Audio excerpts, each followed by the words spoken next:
Well, hello everybody and welcome back to my channel. My name is Joanne and I'm a law student from Australia. I hope you're all doing well.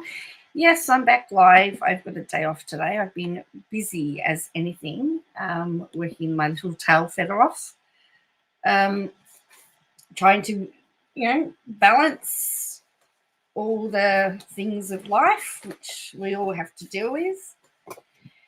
And sometimes you think you've got it all together, and then sometimes it all just comes crashing down around you. But you know what? Everything is good. I'm still here, so that's always a plus, right? So I wanted to have a look today at the live from Instagram that Katie Joy did. I've seen some stuff around. I've seen that it's been covered, and I just thought, well, I'll do it. I'll do my own take because why not? So I apologize if you've seen this before, but I've not seen it in full. I've heard it discussed. I've seen bits and pieces of it, but I've not actually seen it for myself. So I wanted to just have a look at it. Hello, Angela. Angel Grace 55. I'm doing all right. I'm very tired, but that's to be expected when you're working at the moment with doing the intense work that I'm doing. But my body's not just used to the intenseness of it all. So, and I thought I'd just come on. I've got to do a whole pile of study. I didn't do very well in one of my assignments, so I'm going to have to nail the exam to pass. So, essentially, I can do it. It's not a problem. I've just got to get focused, and I've got today and tomorrow to do about 2 weeks worth of work. So I thought if I did the live, and then I've got to do some filming later as well, I can then get focused on my uni stuff. So I need to just open up this.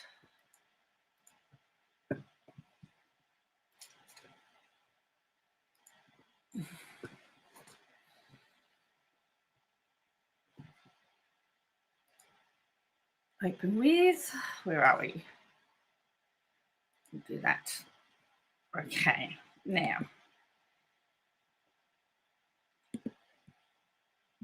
Oops, I'm back again. Sorry. I'm sorry for disappearing. It's just this is not letting me do the screens here. Like, let's move this across to the other screen.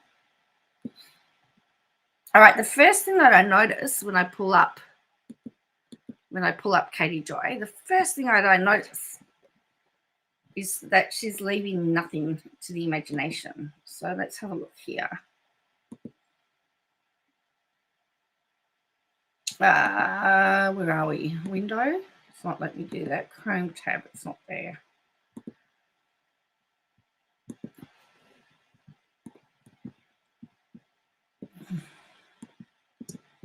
Okay, just bear with me for a moment. I'm just going to switch these screens around so that this goes here.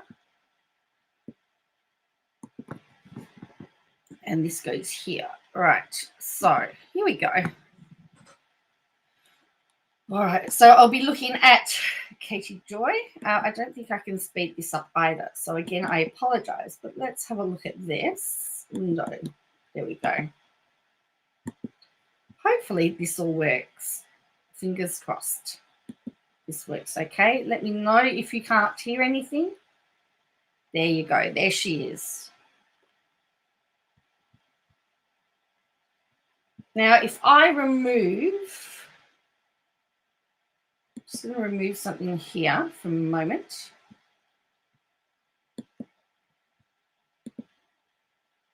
If I remove this, and if I remove this,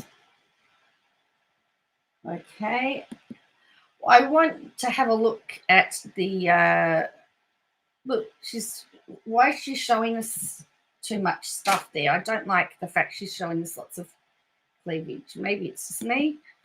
I just don't like that. I really don't. That's okay. That's her choice. Okay, so let's go here.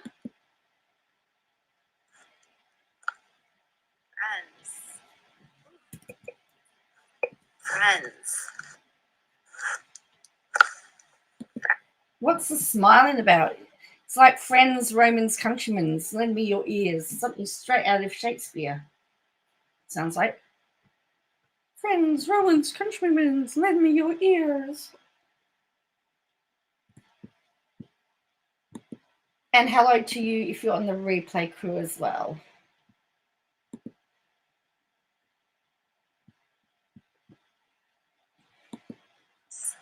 Ooh. Oh, look at those lips. So I heard people talk about whether she'd in fact had her lips done. I can't tell you that. I'm no good at any of that type of stuff. I've got no idea whether she has or not. But, you know, good luck to her if she has. Why on earth, when you come live, do you sit there and do that?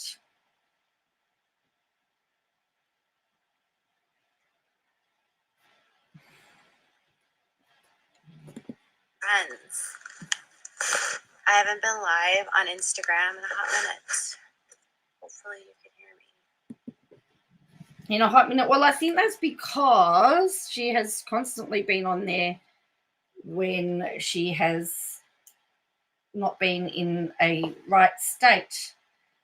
And it was used against her because if I remember rightly, Amber sort of alluded to the court that she likes to go and do lives and do rants when she's drunk. So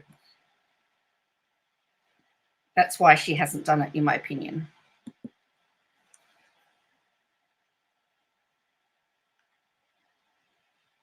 Hello.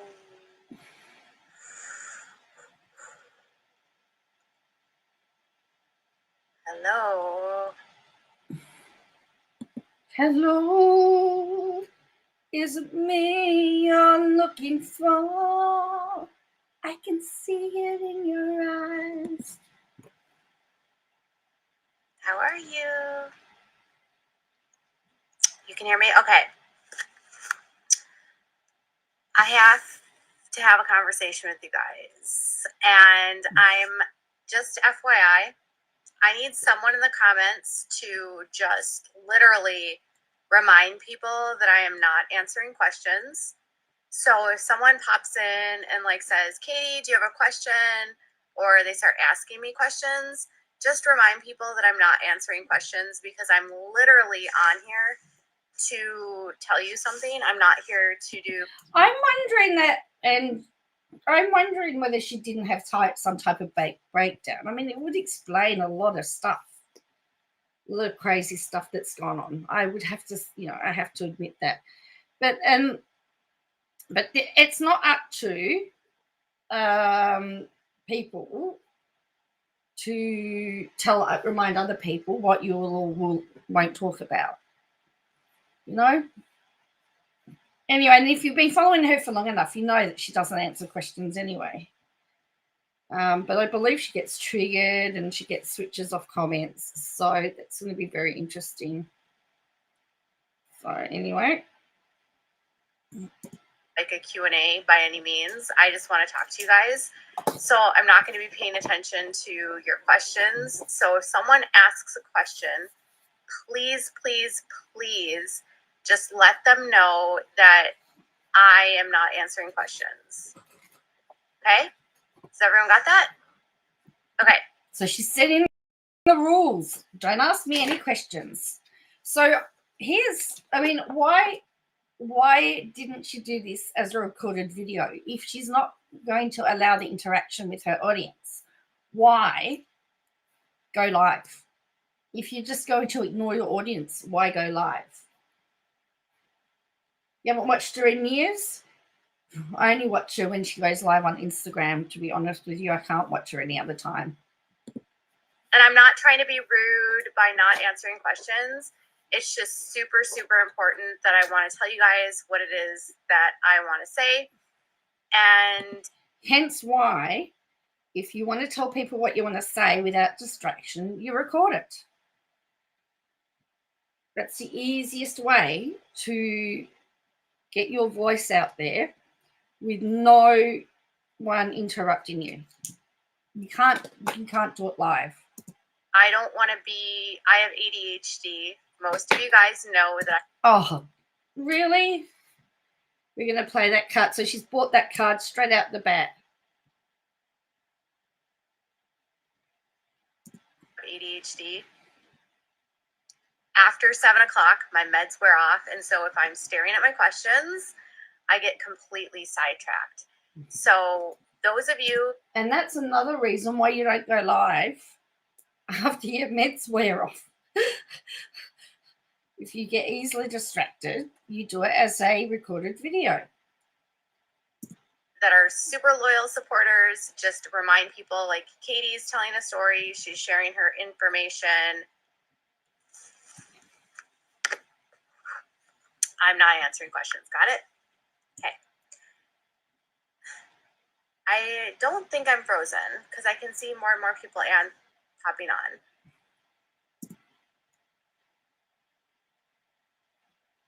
Yeah, she should have done it as a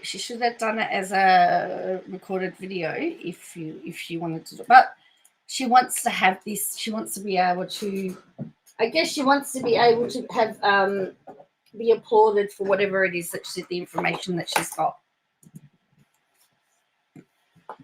Okay, so here is the details. I have been sharing some videos of the baits and sharing some stories about the baits. And someone in my comments was super rude, very rude, very rude, and said, "Are you desperate for content? Why are you sharing this old video?" And Oh, that comment. I saw that comment. So she got triggered by that comment. Are you desperate for comment that you're... Well, yes. Why on earth are you showing an old video? almost blew my lid. And let me explain to you why. People think that my job is just fun and games and like I'm spilling tea and it's super fun. I don't... She's spilling tea? No. She's accused... She accuses people... She's accused people of all sorts of stuff. Is she a... So, how many reporters do you know that spill tea?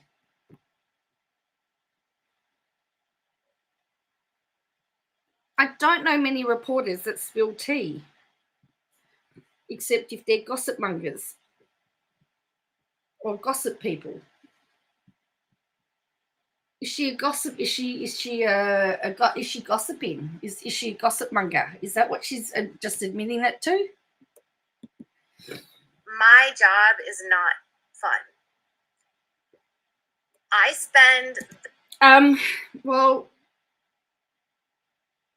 you can make jobs fun. I was asked by a child yesterday at the Royal Show, so I've been at the show this week, and I'm cleaning toilets. Yeah, for 7.5 hours a day.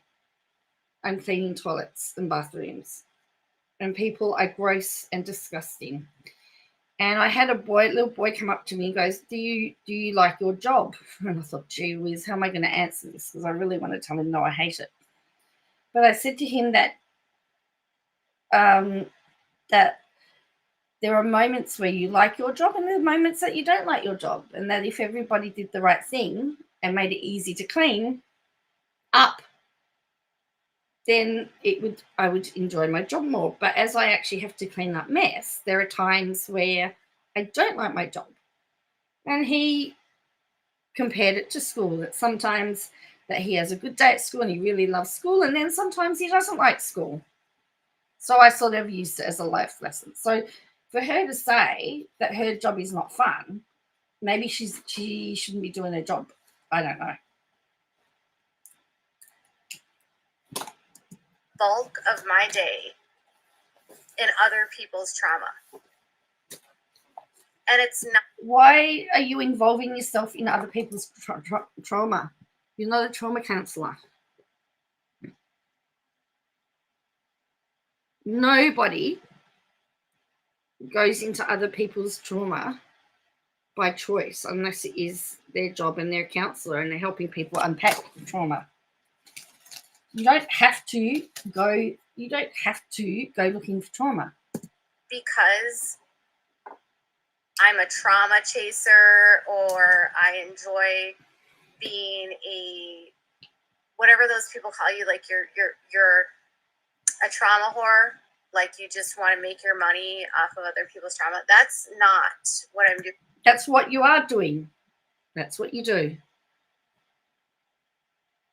That's what you do. You thrive on it. I spend the bulk of my day in other people's trauma. And I spend hours on the phone with people that have gone through horrific trauma. Is she a counsellor now? Why on earth would you be putting your nose into other people's trauma? Unless it was for money, or you were going to get something out of it, unless you were paid. And I got a message tonight that completely changed my mood. It was from a little girl who's now an adult who grew up with the Duggars. Hang on. A little girl who is now an adult. Is she a little girl or is she an adult? Is this another coffee cup girl story? Let me just timestamp that. I'm going to click that. Little girl who is now an adult. Let's go back to that. Let's just go back briefly there.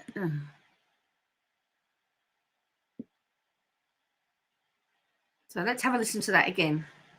A trauma whore, like you just want to make your money off of other people's trauma. That's not what I'm doing. I spend the bulk of my day in other people's trauma. And I spend hours on the phone with people that have gone through horrific trauma. And I got a message tonight that completely changed my mood. It was from a little girl who's now an adult who grew up with the Duggars. A little girl who is now an adult.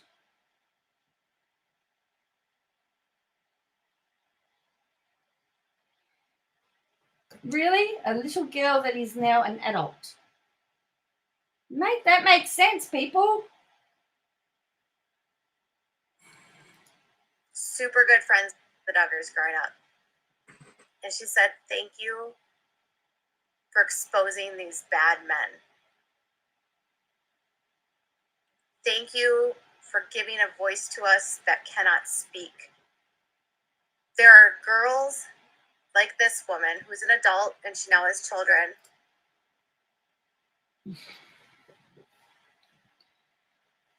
What voice is she giving these people? To me, the documentary gave more of a voice than anything else. I mean, what's she doing other than...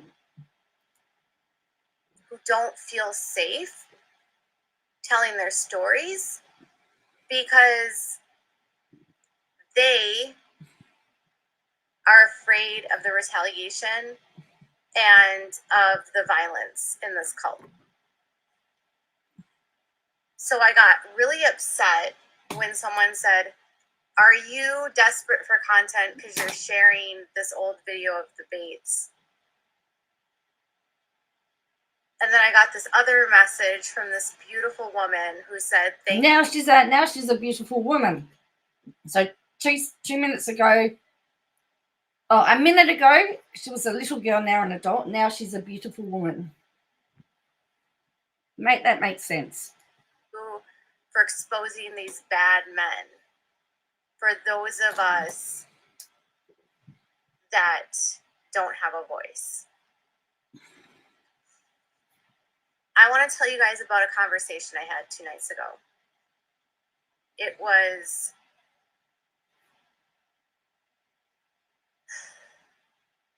horrible. So 2 days ago, I got an email from this woman who is from Texas. My hair is like a total mess. Let me see if I can take my hair Hang down. on. She's wanting to tell a traumatic story, and she's more interested. So she's talking about this horrible incident that happened in Texas, and yet she's more focused on her hair than she is about the story. Also, first she got a message, then an email, now a conversation. Yes, hello Vivian. Yes, we've flip-flop. A message, an email, conversation. But did you see how she's saying I've had this horrible thing happen, and then she's like, I'm more interested, and then she's more interested in her hair. Look at this. That when someone said, are you desperate for content because you're sharing this old video of the Bates? And then I got this other message from this beautiful woman who said, thank you for exposing these bad men. For those of us that don't have a voice. Have a listen to this. I want to tell you guys about a conversation I had 2 nights ago. It was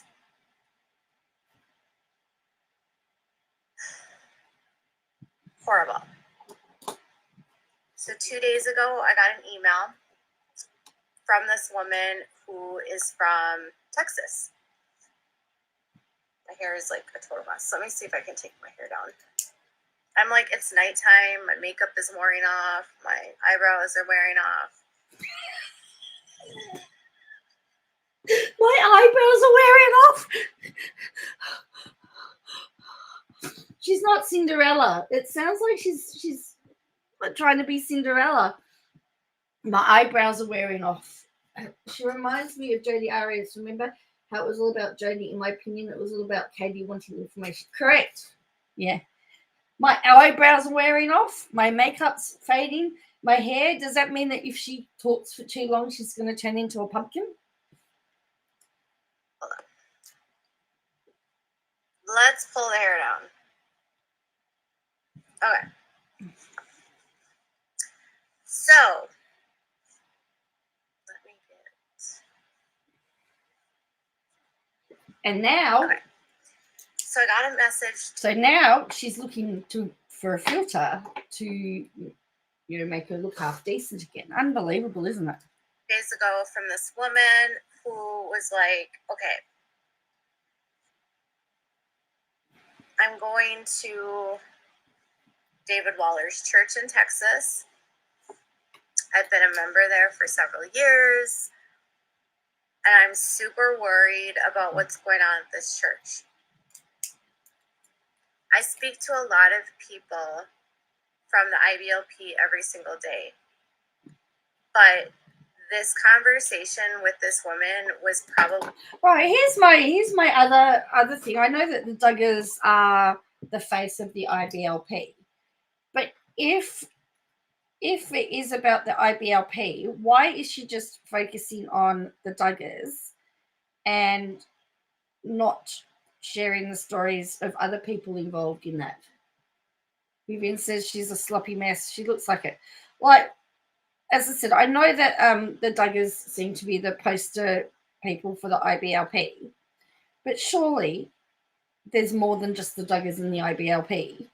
Surely there are other people that you would be focused on, but she has this fixation on the Duggars, a fixation on them. Now, why wouldn't she be looking at other members or other pivotal members, other leadership members?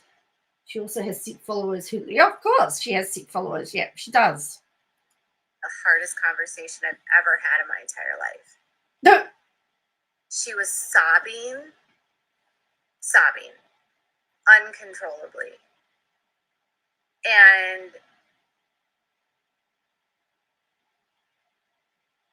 I'm so heartbroken because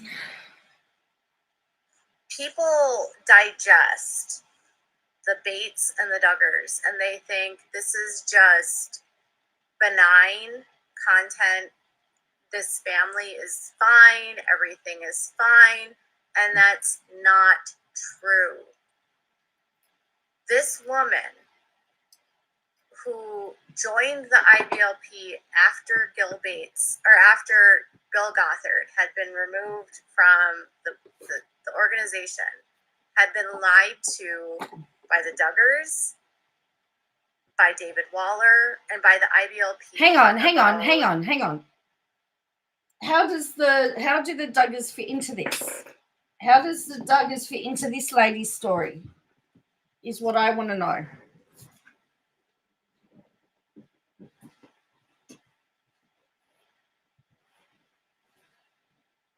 Because she was talking about David Waller churches. Now I know that they're linked to the IBLP, but how do you fit all these pieces in together? Just because they're with the IBLP does that mean that they're going to have instant association with the Duggars? Who Bill Gothard was. They told her that Bill Gothard had left the IBLP when he was in his 30s, and that it was because he was trying to date someone in her 20s, and the board did not approve. And she came into this church not knowing it was an IBLP church. She didn't join the IBLP, you guys. She joined a church. She went to a church. She says this lady grew up with the Duggars and he's giving her the insights. Oh, that's right. That's where the Duggars come in. But didn't she then talk about going to David Waller's church? This is what I'm confused about.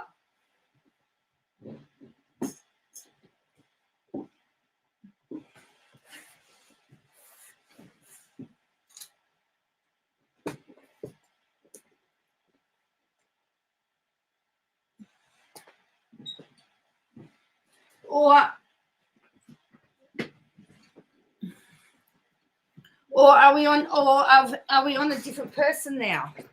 Because didn't you say that there was a woman who grew up with the Duggars that had emailed her there, and then there was somebody else that had gone to David Waller's church? I don't know. I'm a bit confused.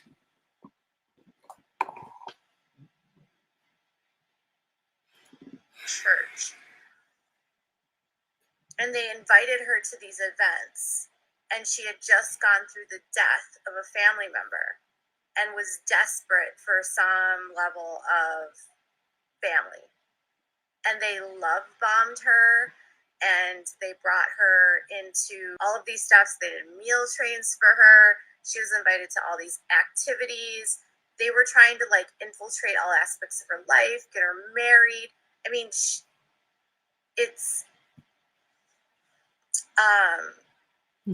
I think she's more confused than we are. That's why I can't understand. Oh, that's right. I'm just trying to work out where this story fits, because she's now told us three. She's now mentioned the woman that was a child that grew up with the Duggars, and now she's talking about this one that attended the Waller's church. But I can't work out now which woman she's talking about. To be fair, yeah, I can't work it out. Overwhelming for her, right? They lied to her about who Bill Gothard was. They didn't tell her that David Waller was going to write a letter to support Josh Duggar. She found out about the letter that David Waller wrote about Josh Duggar through the media.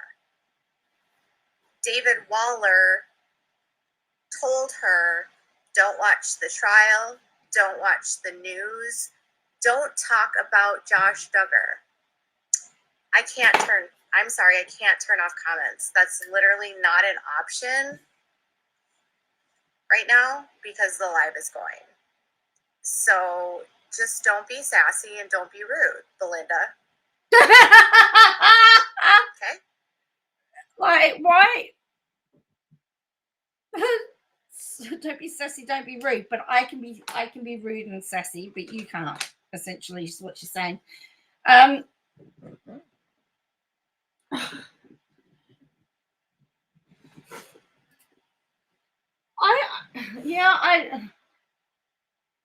Oh, is she? She gets rooted, does she? Wow. Thank you. The live is going. I can't change what's going on. So, she said to me, I don't even know where I was, Belinda. You Oh no, she's not going to have to start the story again. And oh no, it's Belinda's fault. She's lost her spot. Is it Belinda's fault? She's lost her spot. Oh no, Belinda. Okay. Thank you. The live is going. I can't change what's going on. So, she said to me, I don't even know where I was, Belinda. You screwed my... Belinda screwed me up. I'm blocking you, Belinda.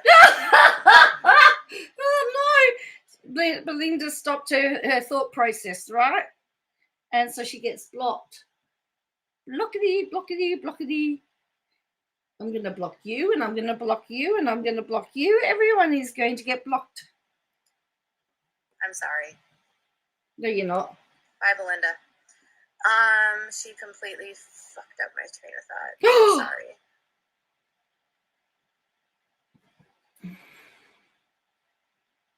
Unbelievable. They lied to her about who Bill Gothard was.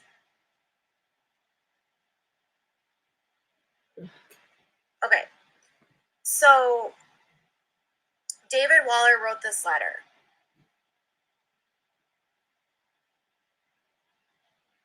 And I just want to say something real quick, you guys. If you're get sassy with me because I'm upset with a commenter for not respecting this live, when I'm talking about sexual abuse, you can just leave.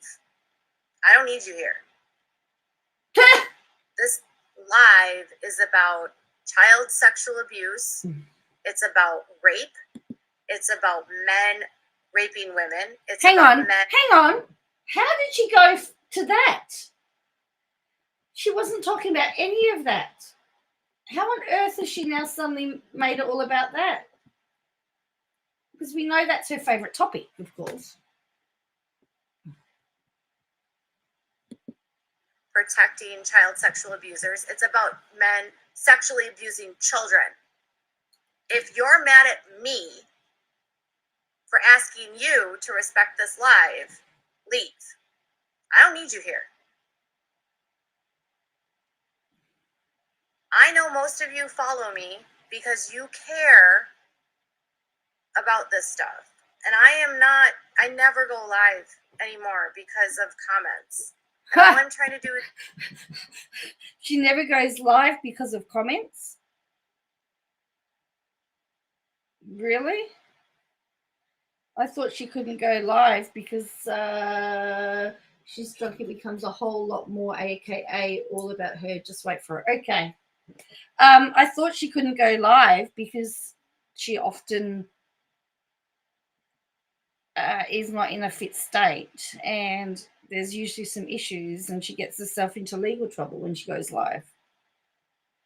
And I'm pretty certain that 7M's team would be poring over this and going through it. Do a story. It's super important to respect this situation because in the 3-hour conversation, I learned the most disgusting things that are happening in the IBLP. Okay? I thought she was already the expert. So she's saying in 3 hours, she's learned everything there it needs to know about the IBLP, or however it is, that she didn't know already. What on earth?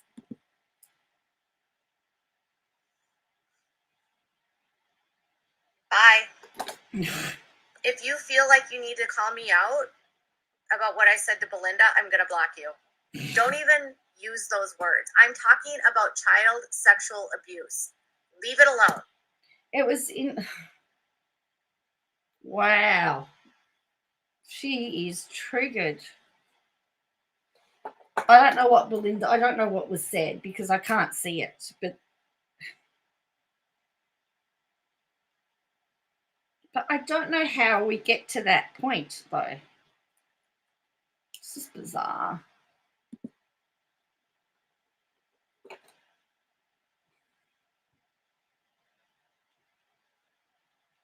If you are going to get mad at me, leave.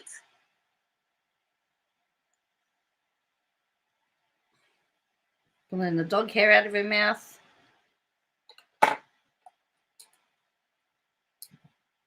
Okay.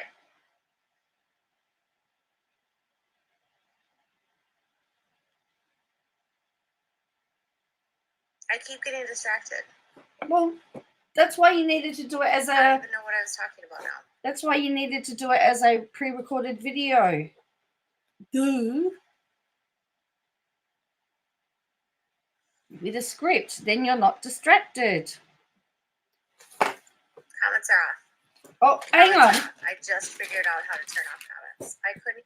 Hang on. Didn't you just say a minute ago she couldn't turn comments off, and then in a split second she learnt how to do it? That's really bizarre. Do that. You guys, I'm not trying to be rude. I just want to be super clear here. What I'm sharing with you is so serious. I've never had a conversation with anyone that has ever been this raw and real. But why on earth is she having these conversations with people when she's not a counselor?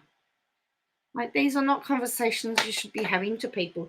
If somebody said to me, was like that, I'd be telling them to go speak to a counselor. I would not be having a 3-hour conversation with them. The only reason why she's having a 3-hour conversation with her is to get her story so she could spread it all over the internet like she is now, and she can make money from it. Let's face it.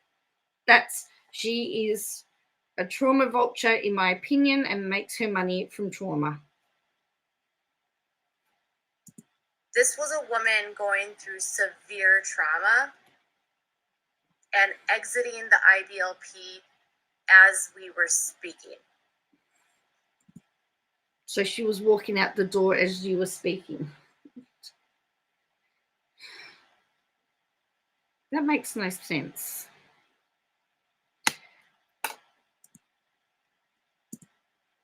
I was telling her things that she had no clue about because these people had lied and gaslit her. Oh, wait on. So somebody in the IBLP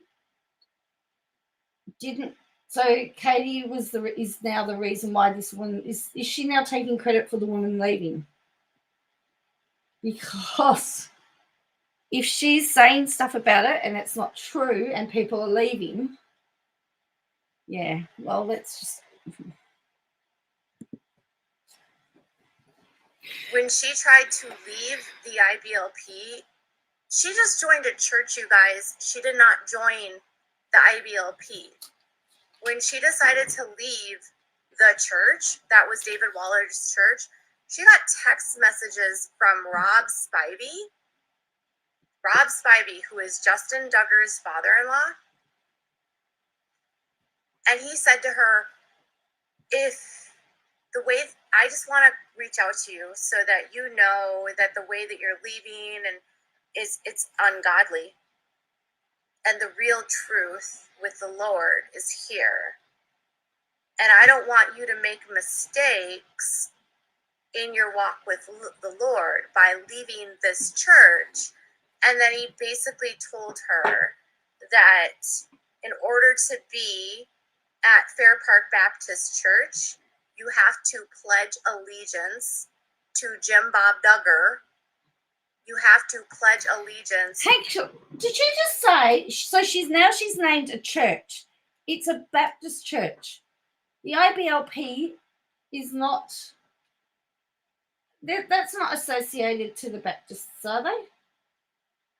Yes, exactly. Everything you said is 100%. So now, let's have a look. I'm going to have to Google this. Baptist Church now because I need to know.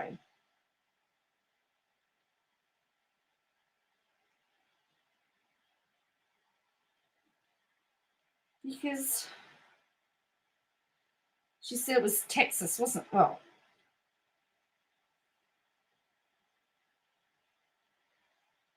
yes, there is one in Texas. Let me have a look.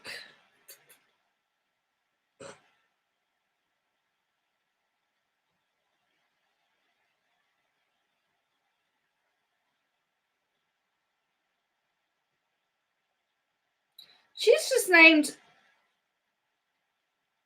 Now, the church, that chat starts to question her, so she turns it on and forgets about. Okay, because I'm just going to do a segue here for a minute. Let me pull up Fairview Baptist Church because I'm going to. She just said Fairview Baptist Church, did she not?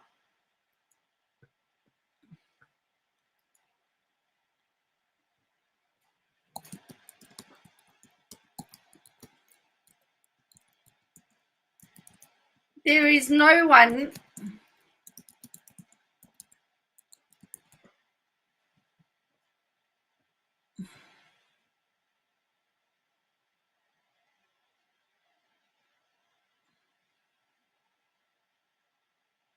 Okay, so there is a few. There's a few churches by that name.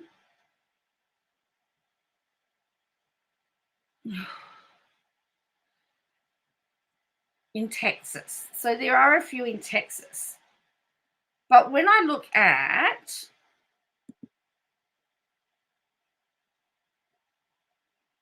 I can't find anyone with that name there. If you actually discover that there is, let me know. I want to look at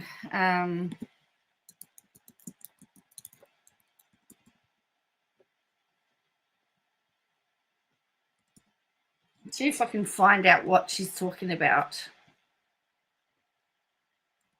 Because again, she may have just destroyed the reputation of an innocent church.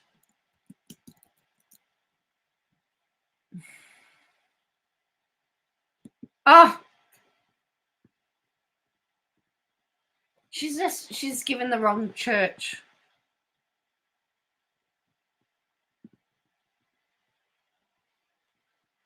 I'll show you in a minute. Let me pull this back up.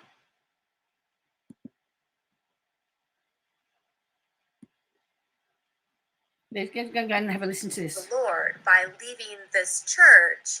And then he basically told her that in order to be at Fair Park Baptist Church, you have to pledge allegiance.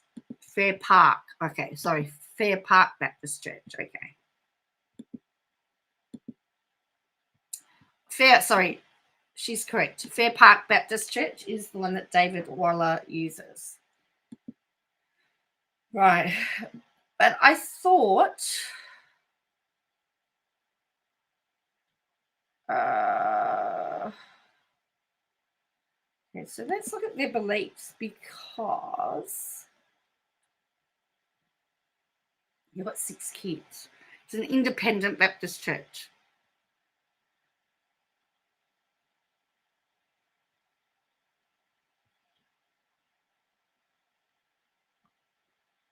So it's an independent Baptist church. So that's what it is. Okay. So, okay. That's all right. That answers my question. All right. It's okay. Jim Bob Duggar, you have to pledge allegiance to the Duggar family, and you have to pledge allegiance to Josh, that he is innocent. You have to be loyal. What? All right. So she likes to share, like she has no problem sharing messages and everything of everybody else. So why doesn't she remove the personal information and share this information that she has allegedly received from this person? Because at the moment we've only got her retelling the story. So the Duggars and Jim Bob Duggar overgot to be at a church Fair Park Baptist Church. A text message from an elder, Rob Spivey, Justin Duggar's father-in-law, telling members of the church, you must obey Jim Bob Duggar and be loyal to a pedophile. Hang on. So my first instinct is to say, prove it. Where is this? Where is this?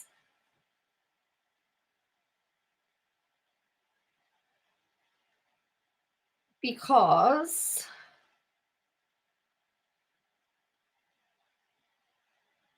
otherwise you'd be saying anything about anybody.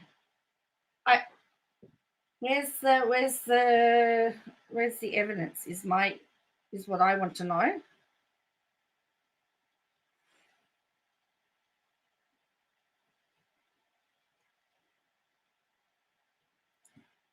That is what is happening at churches that are operated by Jim Bob. Jill Duggar. I'm surprised that it just amazes me that she gives him so much power, in my opinion. This book doesn't even reflect the real truth of Jim Bob's authority and the control he has. This is what she told me. And I already told someone this. I told this tonight to a victim of Bill Gothard. Jim Bob is the leader of the IBLP. So she's now telling people who reach out to her stuff about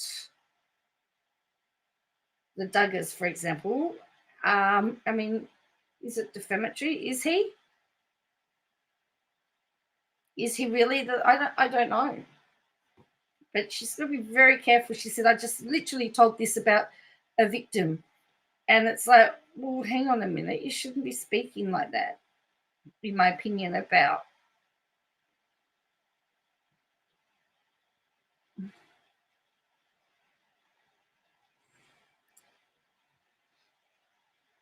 He does not hold a position on the board, and he is not a paid salary member. And you know why? He told her it would be bad for my brand. But I'm running the IBLP. No one. Hang on. They're not. Someone mentioned, John David. Is John David still in? Because these people had lied and gaslit her. It's sick. He does not hold a position on the board, and he is not a paid salary member. And you know why? He told her it would be bad for my brand. Did he tell her, or is this information that she got from somebody else that she told somebody else? Can you see how her flip-flopping the story gets so confusing? But I'm running the IBLP. No. Yes, you are, Katie Joy. You are running the cult, the alleged cult. That does anything in the IBLP right now unless Jim Bob tells them to do it. He is controlling churches all over the country. He is telling them what to say in their sermons. He is telling them how to respond to critics. He is putting out statements through the IBLP. He is... Gee, by the way, she's talking. He's more powerful than the president. Probably using their money. All of their kids are still in the IBLP, even though they say that they're not. Someone mentioned, John David. Is John David still in? John David is the pilot for the IBLP. He's Jim Bob's personal pilot, and he teaches people at the Alert Academy how to be pilots. Not one of the sons has left the IBLP. Joy goes to the church that Jim Bob controls now in Arkansas, which is called Gospel Light Baptist Church. It was an IFB church, but now it is owned by Jim Bob. Jim Bob is a cult leader. Oh, he owns it now. He owns it. whether that, look, there might be some truth in some of this, but this is so outrageous. This stuff, how can you take any of it seriously? He is the IBLP. When Bill Gothard left, they put in Tim Lewandowski, and he's just a buffoon. Like, nobody gives a shit who Tim Lewandowski is.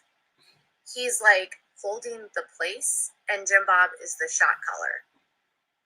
Nothing happens in the IBLP without Jim Bob. Okay? He is telling people that if you're not loyal to me, you are not loyal to God in his churches. He's running churches across the country through the IBLP, and all of the affiliated IBLP churches do exactly what Jim Bob Duggar says. Jim Bob Duggar knows that Josh is guilty. He has told multiple people that I know who have told me that he knows that Josh is guilty, okay? Jim Bob has said, I know Josh is guilty, but I'm never going to admit it publicly. I know this because... Do you know,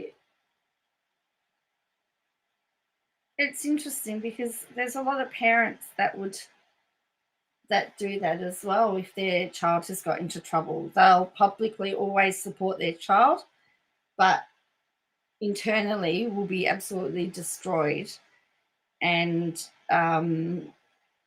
destroyed by what's happened. Just because somebody has put on brave front or takes the stance and supports them and is trying to get whatever it is for their child doesn't mean that they're not broken and they're not hurting or angry or have any other emotions. One of his closest associates' child contacted me and said, my parent had a meeting with Jim Bob. Jim Bob told him that Josh is guilty. He knows Josh is guilty. I spoke to Alice this week, and Alice said, Michelle knows he's guilty. Michelle has told people he's guilty. Who is Alice?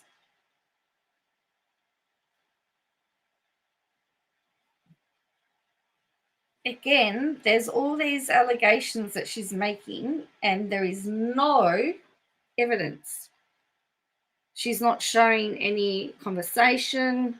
She's not showing anything to show that there is any of this is distinctly true.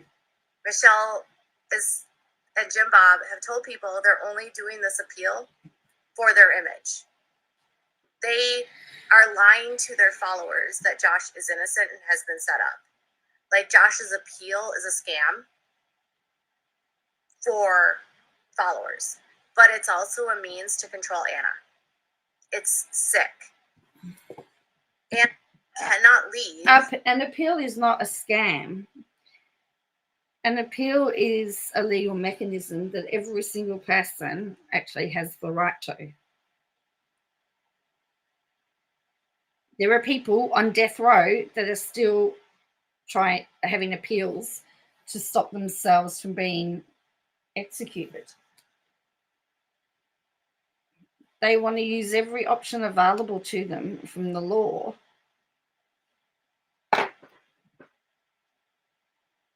so it may be true, but just because they're appealing doesn't mean that it's a scam. Because she is literally being gaslit, controlled, and manipulated and abused by Jim Bob, Michelle, and Josh. Everyone in the IBLP is sworn to pledge an allegiance to Jim Bob Duggar. Prove it. Gil Bates is bought and owned and sold by Jim Bob Duggar. Now, is she now making a human trafficking claim here? Is she saying that Jim Bob is human trafficking these people? Because, again, you've got to be very careful what you say. Gil Bates got a show on Up TV because of Jim Bob, because he got him on TLC with United Baits of America. Jim Bob built Gil's home. Jim Bob does things for people. He buys them gifts.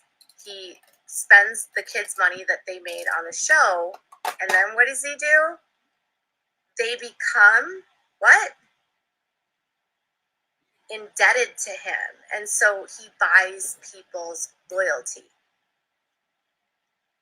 So, again, they're big claims. Where's the proof? Because it sounds like you could feed any story to her and she will run with it. Well, we're seeing that. Back to David Waller's church. David Waller is one of the churches that right now is owned and operated by Jim Bob Duggar. Again, he owns it. Wow.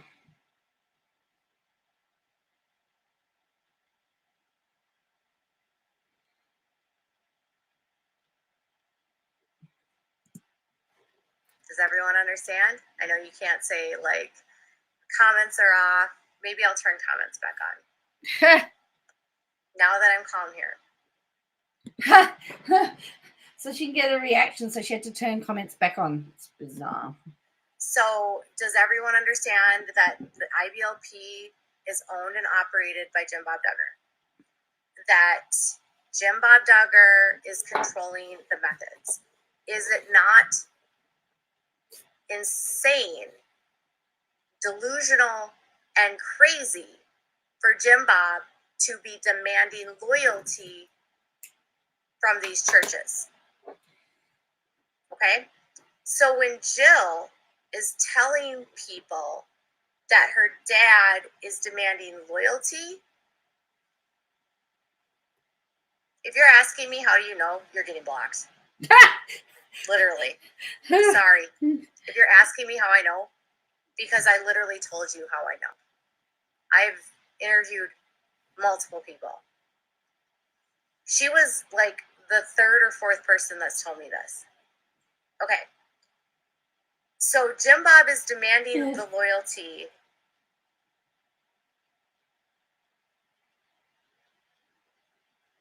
This is way sicker than my conversation with this woman was probably the sickest conversation I've ever had, because she was literally just leaving the IBLP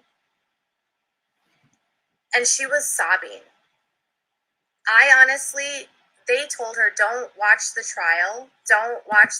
Again, I will reiterate, Katie should have put her in touch with a counsellor or somebody that helps people leave groups.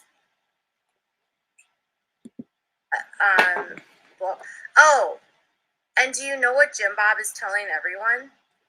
He is telling everyone not to read Jill's book, that Jill is a liar, Jill is greedy, Jill is an entitled, never satisfied, wayward daughter that is vengeful, jealous, and bitter. Well, that's interesting, because there was an interview where I think it was the ABC did an interview with Derek and Jill. I'll find it and I'll post it, where she said she had a strained relationship with her father, but they still saw each other and they were civil to each other. And troubled. And Jim Bob is telling people that they should not read Jill's book, they should not watch the documentary, and that Jill just has a vendetta.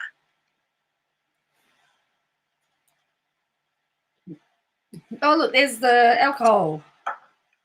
Hillary Spivey, who is at this church, openly flaunts, according to this woman, and this is the second woman I've talked to from this church that's told me this, openly flaunts that she hates Jill. She says to people, Jill is a liar, Jill is greedy, Jill's never satisfied, Jill wasn't really abused.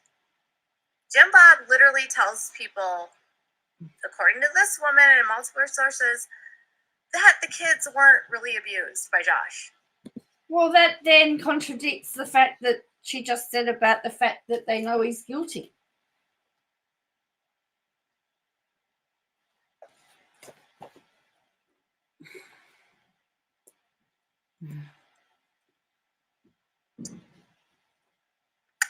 Let me tell you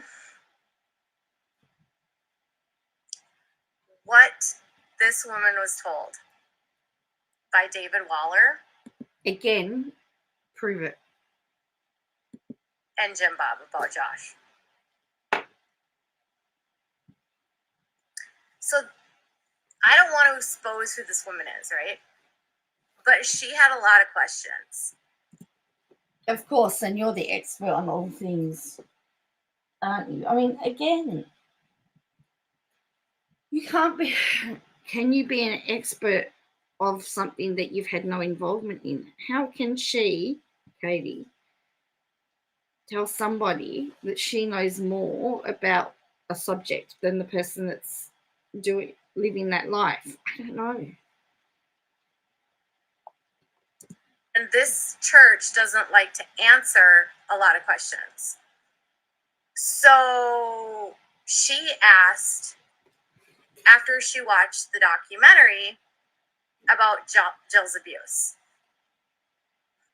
And this is what Jim Bob and David told her. Well, Josh didn't really abuse the girls. You know, Josh didn't. This is what they told her. So I'm speaking like in air quotes, okay? They said, according to her, Josh was just like never got sex ed. And so what Josh did was when the girls were sleeping, Josh just like went into the room and just like lifted up their shirts to just look, to see what it looked like. He was just curious. He didn't touch. He had just like never seen any of those things before.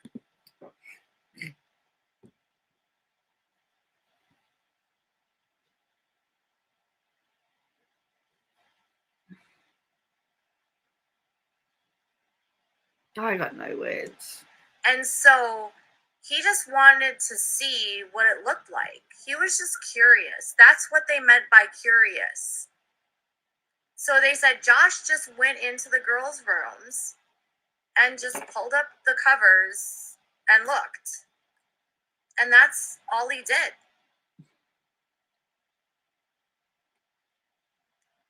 That's what Jim Bob and David Waller told this woman. Allegedly. It's all.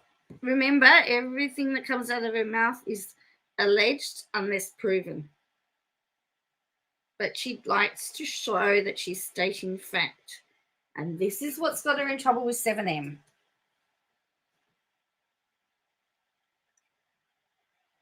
And she was like, that doesn't even make sense. Why would a little boy, a 14-year-old boy, walk into a room and look at a girl's breasts? That doesn't even make sense. And they said, Josh was just curious. You know, he never had sex ed. And so all he did was he checked one time and that was it. Like after that happened, he never looked again. He didn't even touch them. That's what they told her.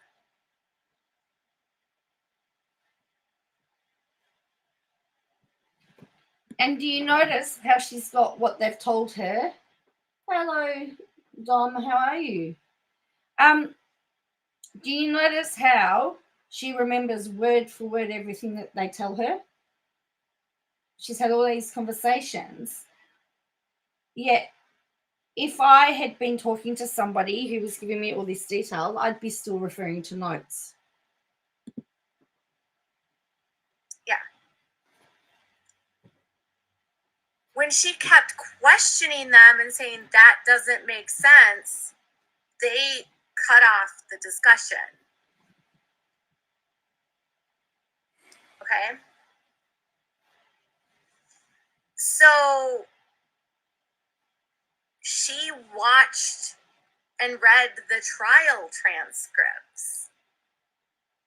So she confronted them and said, oh, she's loving this, isn't she? Look at the smile on her face. I'm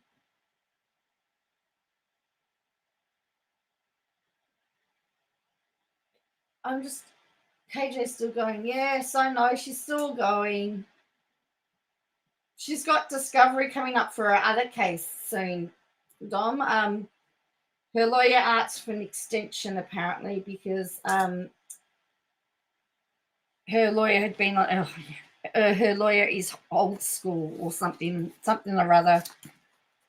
It was a very interesting excuse that was given. Anyway, she's still going. She's still the expert of everything. Even the people that are in the IBLP are no match for her. why did Jim Bob say he didn't remember the abuse? And they were like, it was so long ago. And he was just curious. There wasn't really abuse. He just looked.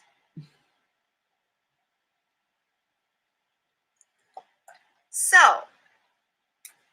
clearly this woman was completely disturbed by this, okay? And I just want to tell you guys that I'm not sharing this off of one person's response. Like, yes, you just did. You've just said that you spoke to a woman and she told you this. Now you're saying that it's not just one person? Come on. You said you just spoke to a woman. Now you're saying, oh dear. Is it a woman? Is it two women? Is it three? You have just talked about one woman's experience and now you're saying that it's not. Let's have a listen to that.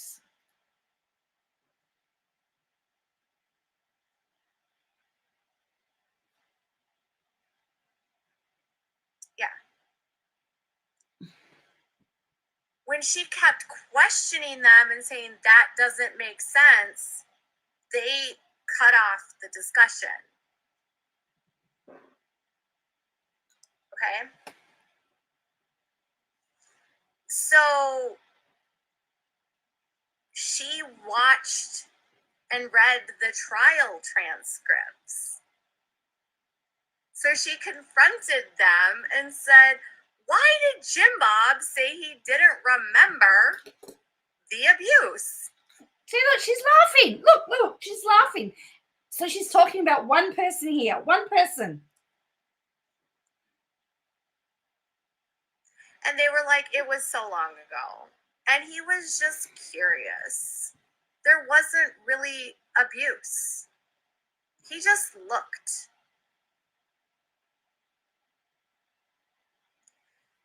So, clearly this woman was completely disturbed by this. Okay? And I just want to tell you guys that I'm not sharing this off of one person's response. Like, these are conversations I've had with multiple people with the Duggars that have had these same conversations. Hang on. Okay? Hang on. Does that make sense? These are people that have had conversations.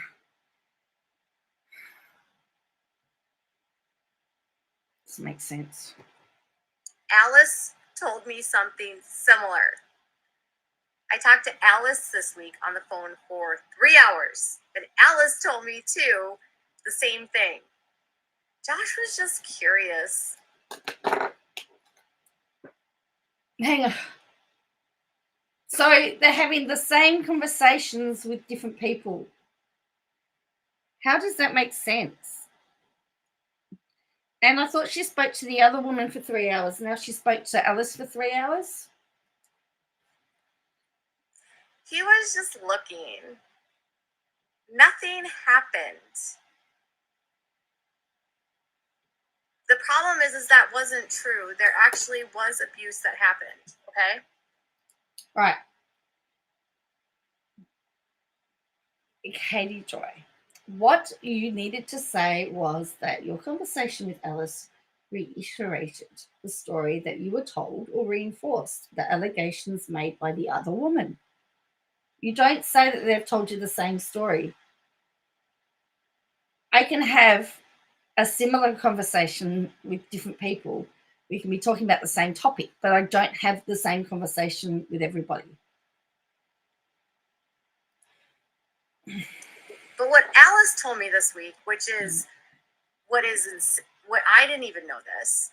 Alice told me that when Josh was abusing the babysitter and his sisters in 2002, Jim Bob and Michelle weren't even home. Mm-hmm. They were on the road campaigning for his Senate campaign. And he was running against the Tim Hutchinson. And they had been gone from the house for 6 weeks. Before they left, Josh confessed to Jim Bob and said, I molested my sisters. And Jim Bob said, okay, I'm sorry that happened. And they left. They left Josh with his sisters and Mary. I believe they had 14 kids at this point. So Mary was left with 14 children or 13 children. And Josh, who had just confessed, they were gone from the house for 6 weeks after Josh confessed. And while they were gone, Josh assaulted the babysitter and his sisters. Huh? Okay, I want to address the blind items about Crazy Days and Nights. Don't read the blind items about the Duggars. Don't read blind items about the Duggars. They are always wrong. Crazy Days and Nights accused Derek Diller of being a murderer. That site is terrible, and they know. I know. Who else? Didn't you accuse somebody else of murdering somebody? So she's now telling people not to follow anybody else regarding the Duggars, I guess. So it's okay for her to accuse people of doing horrible things, but don't believe anything else anyone else says? Nothing about the Duggars. I don't want to get any posts about that. I don't want people believing the blind items about that. It's bullshit. So she's saying that she is the only one that has the knowledge on the Duggars. Bullshit.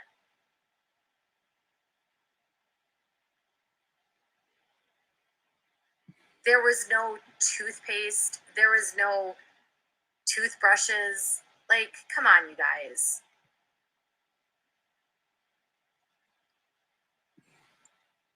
Oh, Kyle on TikTok. Some douchebag on TikTok knows? Come on. No. There's no blind items about the... No, but some douche on YouTube does, hey? ...that are actually true. There's no reason for a blind item to exist. People will go either on the record or they'll go anon. People that post blind items have nothing. They're making shit up. I have never in my life ever followed anyone that does blind items. Crazy Days and Nights literally accused Derek of murdering someone in Central America. Okay. Like, why would you follow something that there's no proof? And no one willing to go on record? Why would you follow? Hello, Terry C. Why would you follow something that shows no proof? Ring-a-ding-ding. She's just sat here. Have a listen. I want to address the blind items about Crazy Days and Nights. Don't read the blind items about the Duggars. Don't read blind items about the Duggars. They are always wrong. Crazy Days and Nights accused Derek Diller of being a murderer. That site is terrible, and they know nothing about the Duggars. Of course. I don't want to get any posts about that. I don't want people believing the blind items about that. It's bullshit. Because she's the person you need to believe.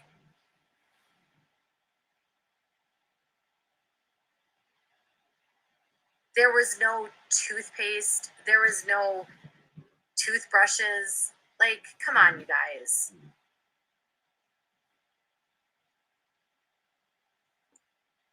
Oh, Kyle on TikTok. Some douchebag on TikTok knows? Come on. No. There's no blind items about the Duggars that are actually true. There's no reason for a blind item to exist. People will go either on the record or they'll go anon. People that post blind items have nothing. They're making shit up. I have never in my life ever followed anyone that does blind items. Crazy Days and Nights literally accused Derek of murdering someone in Central America.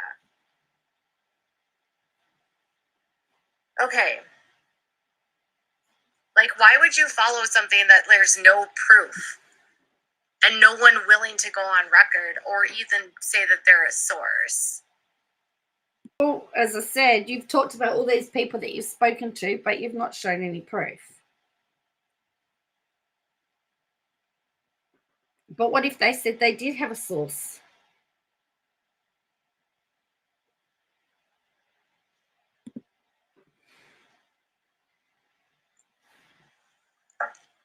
Okay. No.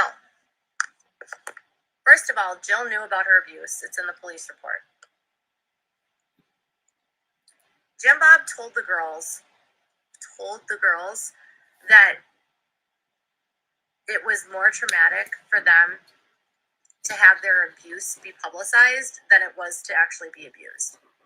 So he has brainwashed all of his daughters, including Jill, into believing that it was more traumatizing for their abuse to become public than the actual abuse. It's really sad, and I feel so terribly for Jill because nobody should have to have their public abuse, like their intimate child abuse, be publicized. But Jill still totally believes, to an extent, even when you read her book, you can tell she holds guilt and shame because she felt like she defrauded Josh. And they told her she defrauded Josh. They told her that she caused the abuse. They blamed her. That's what Alice told me. Alice was there when all of this was going on. Alice was there when the police investigation happened. Alice was there when the abuse actually happened. And they blamed the girls. And they blamed the people at the church for trying to intervene and help and said that was more traumatizing. So every time a layer happened that actually tried to help the girls, Jim Bob would say, they're traumatizing you more. Jill is still unpacking that trauma and still dissecting and And she knows this how. How does she know that? Again, how do you know that? deconstructing from that belief system. She doesn't even fully, in my opinion, understand that she wasn't actually re-traumatized by the police report being released. She was never allowed to be traumatized by the abuse. And so when the police report was released, that was the first time she actually was allowed to think about the abuse. And so it felt like she was being re-traumatized, but it was truly the first time she was allowed to think about it. And I hope that makes sense. And I'm not trying to minimize her trauma because child sexual abuse is terrible. But Jim Bob has been brainwashing these girls for years and telling them that anyone that's tried to help them is trying to re-traumatize them. He told the girls that the police had a vendetta against him, and that wasn't true. He told the girls that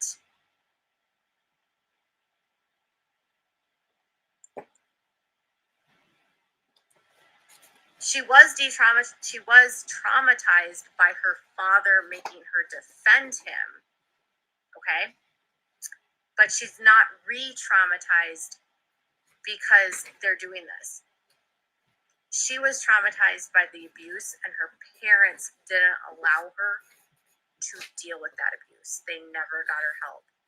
And so it's repressed and it's stuffed down. And for years, her dad told her anyone that tried to report the abuse was trying to hurt her, harm her, and it was worse than the abuse. Again, how does she know this? I mean, I haven't read Jill's book.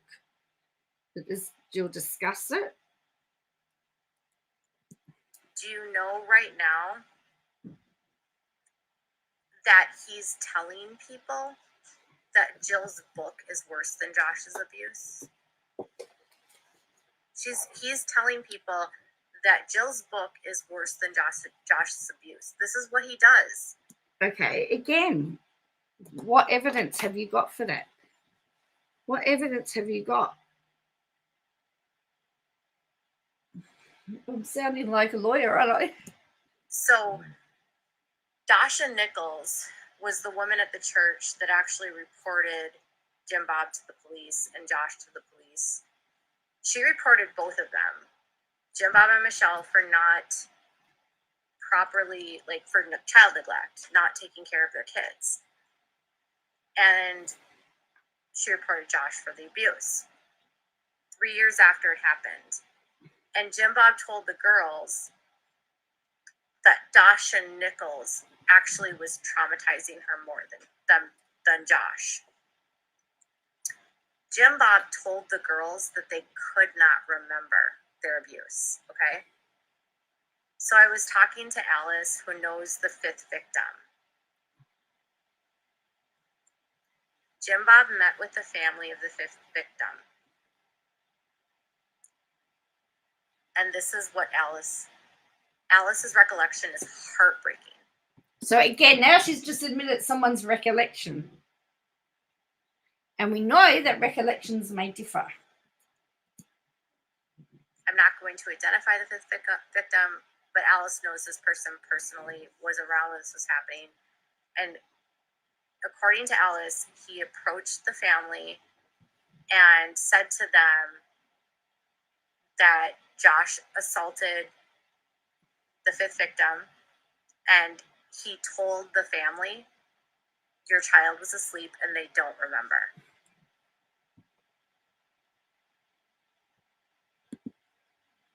Here's the thing. The child was so terrified of Jim Bob and Josh that even if they did remember, they had to go along with Jim Bob telling them that they didn't remember. So Jim Bob goes to the house and says, Josh assaulted X, but you don't remember that it happened. You were sleeping, remember? So it says, after correct KJ, persons re-traumatized when they retell the events, basically implying the abuse is worse than recalling the events. That isn't true.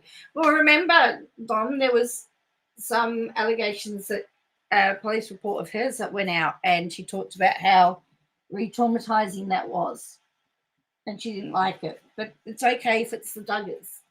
A victim is still a victim, correct?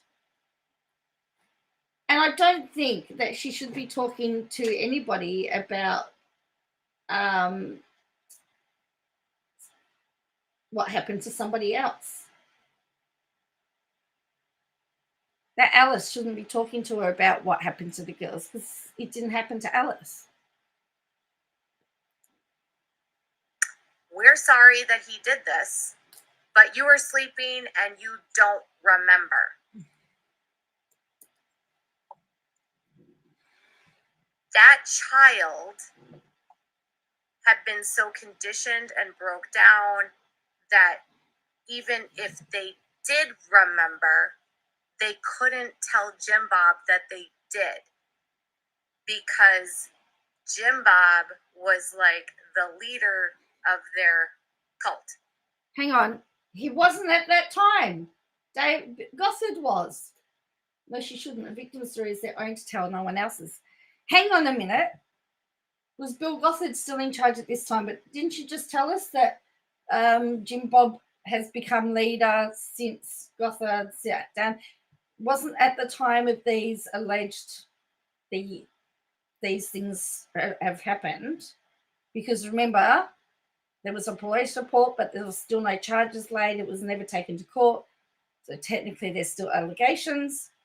Wasn't he not in charge then? So, yes, he was coaching this little girl. So now she's saying he was in charge back then. Alice says that victim 5 does remember what happened. Alice says the girls remember. Alice actually shared a really heartbreaking story with me. So she was really, really, really hard on the buddy system.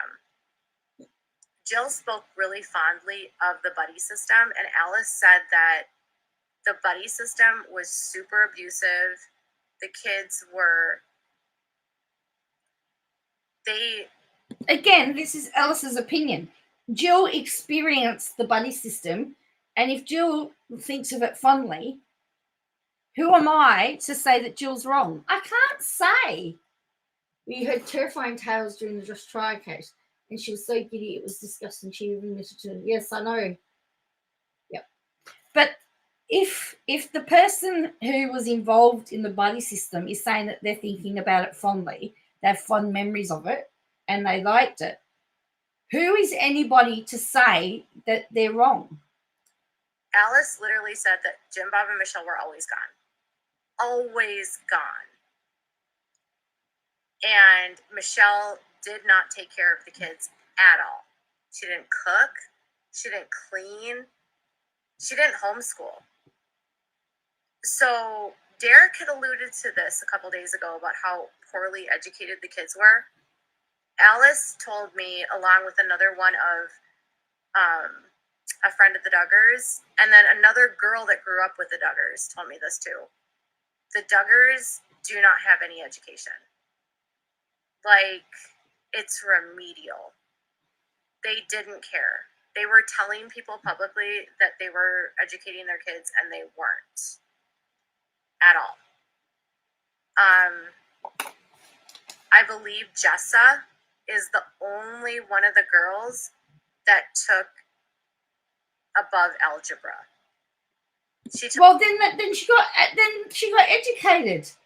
That makes no sense. If you can't say that they weren't educated, but one of the girls took above algebra. What? Then she was educated. Algebra 2 because she liked math, but no one else in the family other than Jessa has taken above algebra. Who cares? I did the lowest level of mathematics. Does that mean that I'm a failure? Is that what she's saying? I'm not educated? And the girls' education stopped at 8th grade. None of them but Josh have their GED. Okay, and the other, well, none of my parents got past 8th grade. They went to work when they were, I know that was a different generation, but, you're allowed to get a job at 15, 14, no, 12. I think it's 12 or 13 now. You can leave school at 16 or 17 in Australia. So, yeah, it happens. School doesn't suit every child, so they can go and get a job and learn and get a traineeship or do stuff. Not everyone fits in the same box. So it's really hard for them to actually go to school. And yet Jill became a midwife. She did extra study. And Alice is not dead. I absolutely verified Alice. There's pictures of this. But yeah, the Duggars don't have education at all. Most students don't have to take algebra unless they have to do it for their studies. I did because none of my studies didn't quite algebra. Well, that's right. I mean, what does algebra have to do with an education is my point. Alice has passed on. When did Alice talk to KJ? I think KJ used to. Well, yeah, I mean, I heard that Alice has passed on as well. But, I mean, is it somebody pretending to be Alice? I don't know.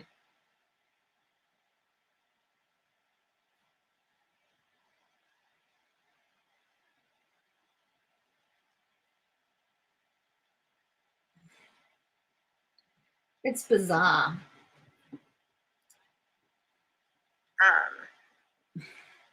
Yeah, it's insane. So getting back to David Waller's church. So Dim Bob is coaching the girls, and he coached his own daughters to say that they don't remember the abuse, but they do remember the abuse.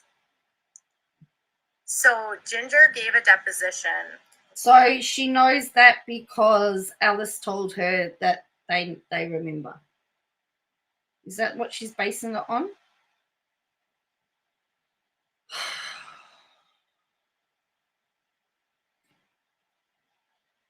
Secondhand hearsay is not evidence. I hate to break it to you. It's not, and it's not admissible, by the way, in a court in Australia, unless you are an expert in the field. So she would have to be a trauma counsellor or something to have what was said accepted. Like a couple years ago, as a part of their lawsuit. And in her deposition and in her like evaluation with a guy that was supposed to like be in charge of their mental health thing, she said that she knew that Josh had molested her many times,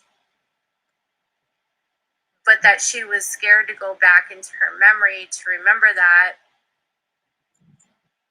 because she didn't want to think about it.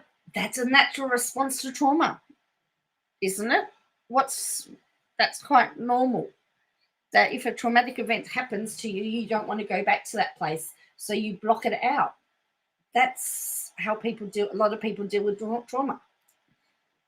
She told the psychologist in the court records that she had night terrors, developed an eating disorder, severe anxiety, and would not go to sleep because she was so scared to go to sleep.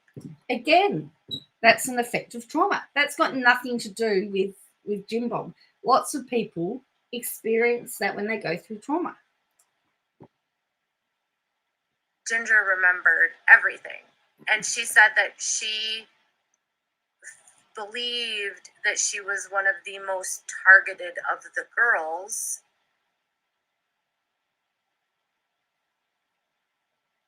But why are you talking about it again?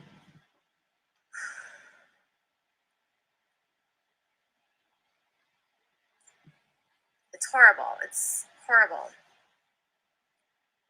But Ginger and none of the girls were able to get help.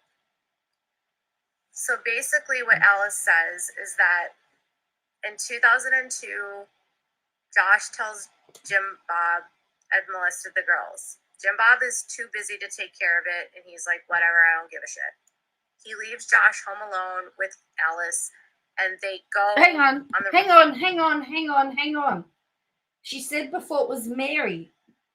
Now she's saying being left home alone with Alice. Has she just put her foot in that? Has she just said that Mary is actually using the name of Alice, the babysitter? Just have a listen to this.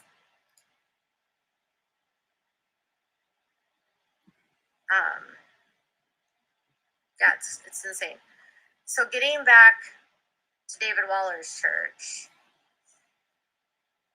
So Dim Bob is coaching the girls, and he coached his own daughters to say that they don't remember the abuse, but they do remember the abuse. So Ginger gave a deposition like a couple years ago as a part of their lawsuit.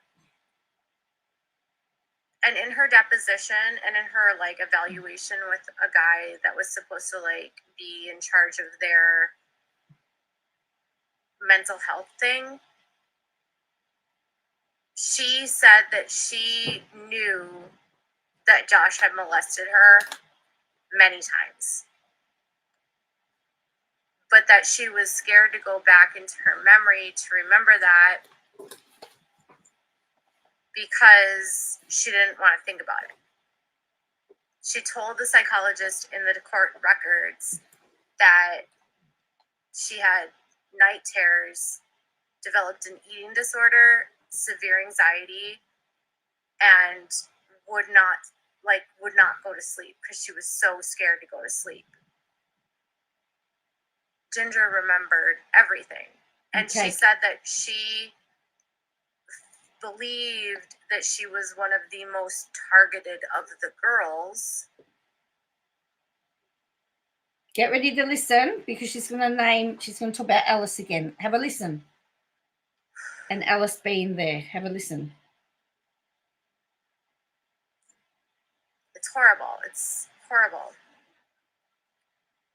But Ginger and none of the girls were able to get help. So basically what Alice says is that in 2002, Josh tells Jim Bob had molested the girls. Jim Bob is too busy to take care of it, and he's like, whatever, I don't give a shit. He leaves Josh home alone with Alice, and they go. Leaves Josh home alone with Alice. It was Mary earlier, and it was the babysitter before that. So has she now just given away her alleged source? Did everyone hear that?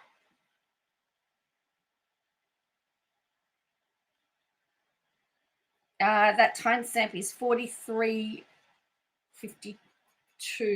43:52. On the road for him to spend $150,000 of the family money, and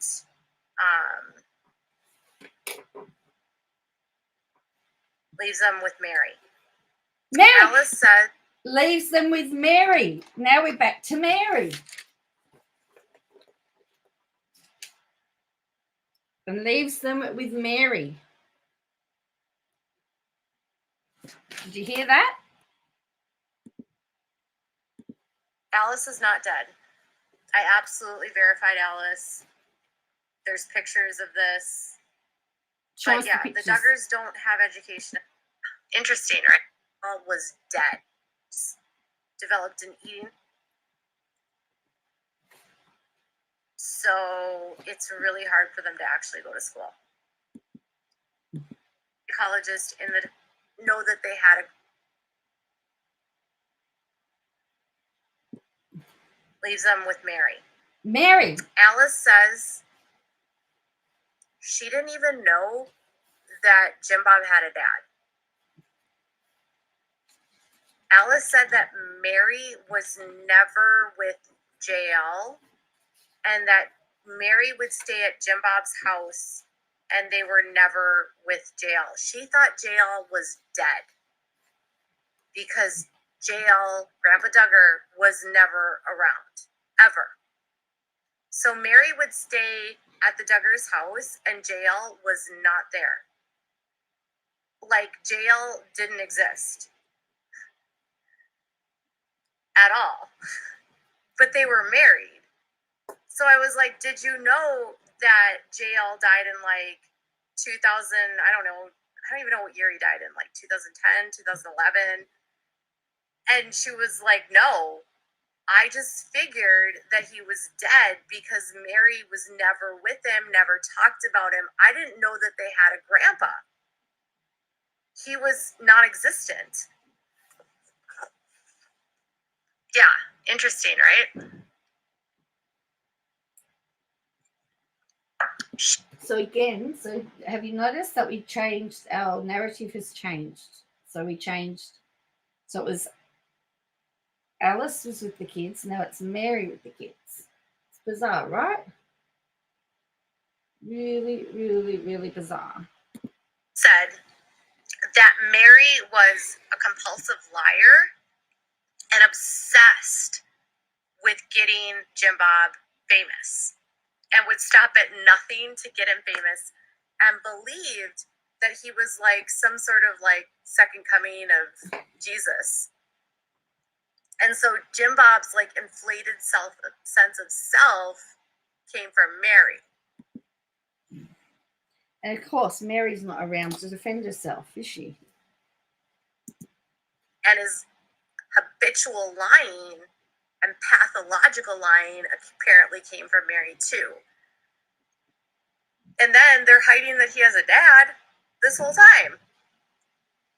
Right? How does this even happen, you guys? How does this even happen? Glug. Hello, cheap glass. Oh, wow. Katie Joy has a dad she never talks about fondly.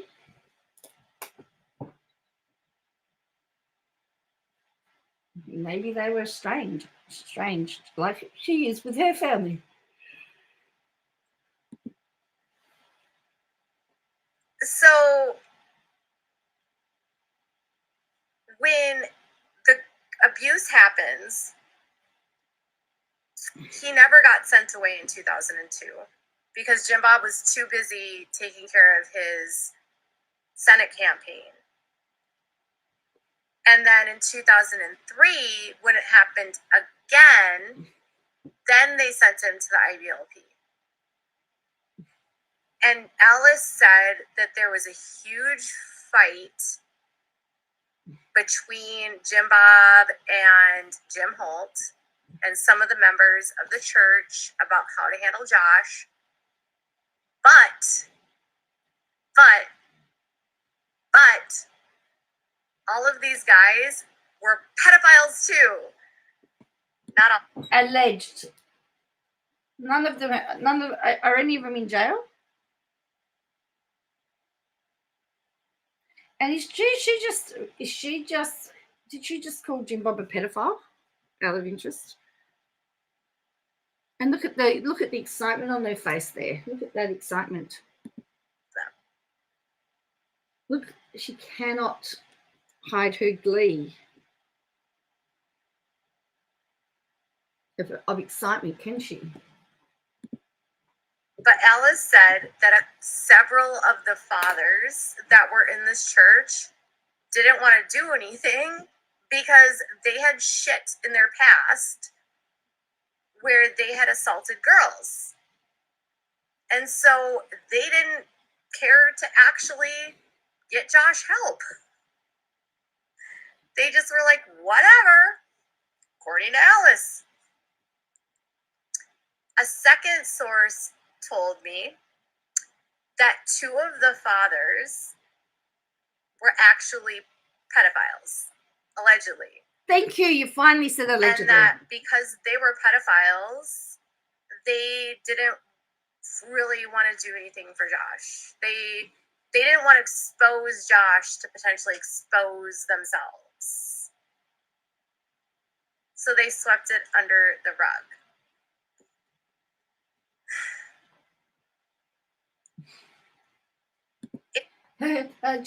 Check last as well. I hope Jim Bob had a dad. Mary didn't get pregnant by God. Well, unless she was Mary, the mother of Jesus.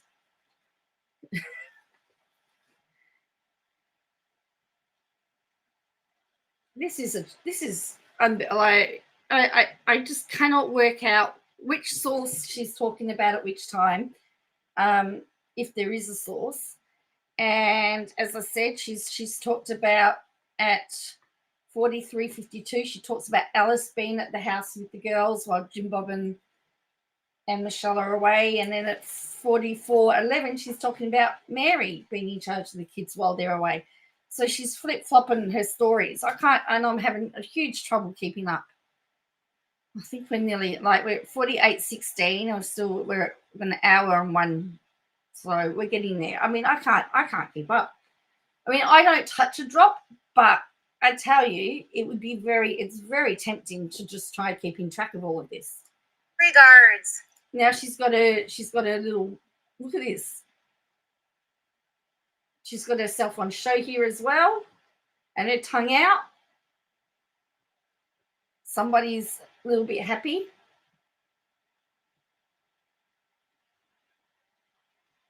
She's talking about her favourite subject. So she's got the puppies on show and she's got the tongue out. To Jim Bob and Michelle's relationship, classified Michelle as like sadistic with her kids. Like, I know that the kids say that they loved their mom, but Alice believed that Michelle was sadistic. Again, one person's opinion doesn't mean it's true. Michelle took a lot of pleasure in correcting her children, according to Alice, and was very proud of giving women rods and teaching them how to abuse their children. And I asked Alice, why doesn't Jessa or Ginger or Jill speak out about their corporal punishment? Like, why don't they say anything? And Alice said, because Jim Bob and Michelle told them and have indoctrinated them to believe that you can't love a child unless you beat them.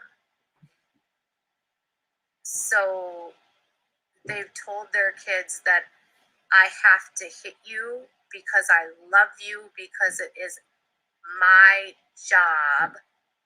Alice is very much alive, and you are commenting from a fake account, Samantha, so goodbye.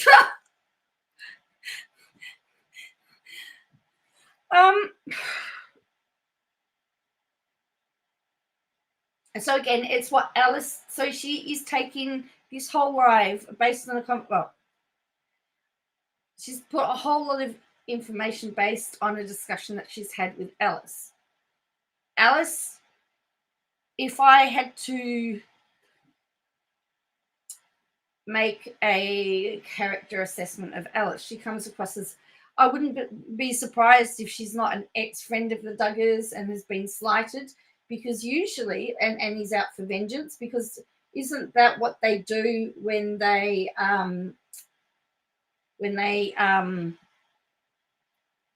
you know, is out for revenge and dig in the dirt? Isn't it to get back at them? And that's what I get the impression of Alice, is that she's trying to get back at the Duggars for whatever reason. Now, does that mean that what she's saying's not true? I don't know. And I don't know. But she seems to be dishing a lot of dirt to a gossip-hungry person. And usually that would mean only a gossipy person would smile. Every now and then she mentions, in her opinion, 7 of them is coming for this drunk. In my opinion, yeah. Well, I would not be surprised if they don't have this to use as proof, because there's been many times she's stated as fact stuff. If you don't have a picture and you're leaving like bullshit comments, you're coming from probably the Discord of Without a Crystal Ball or the Reddit. I'm going to delete you. Oh, she's just told everyone where to go. Everyone's going to now go to the Reddit and the Discord. Check them out. Why would you do that? Why would you tell people about your enemies to go check out? Bizarre, in my opinion. Alice is a real person. She is vetted. She's verified. Everything. So they were told Christina is going to get blocked. Goodbye, Christina. So they were told that Christina is going to be blocked. She must be getting messages from a ghost. Well, my theory is, cheap glass, is that someone's just used the name Alice knowing that whatever they'd say would be believed.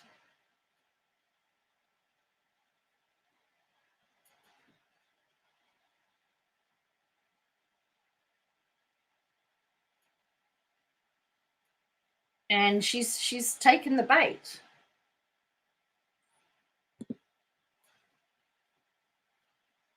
Okay.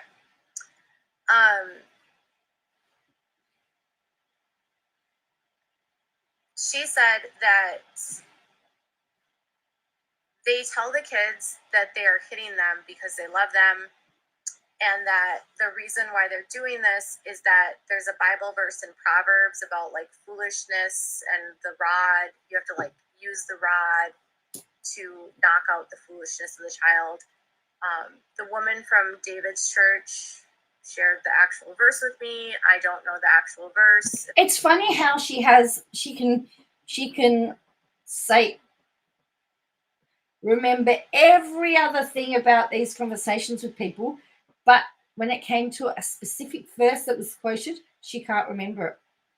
So if she can't remember this Bible verse that she was eventually essentially told, then what else has she forgotten and embellished?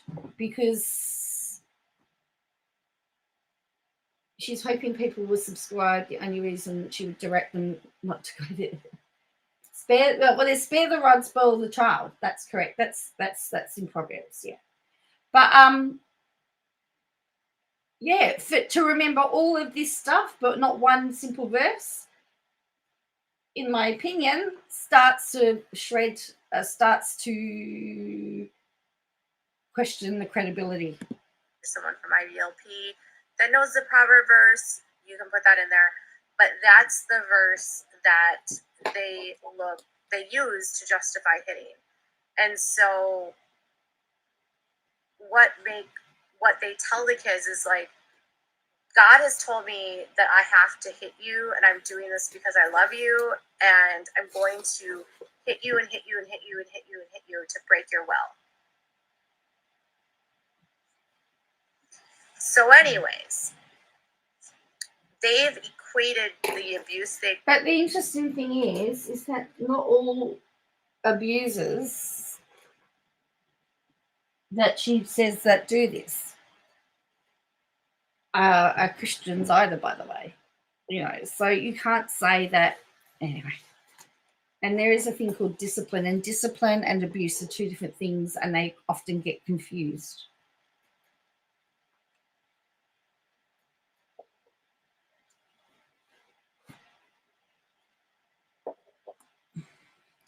Experienced with their rods as love. They've been told their whole lives that their parents have hit them and abused them as love.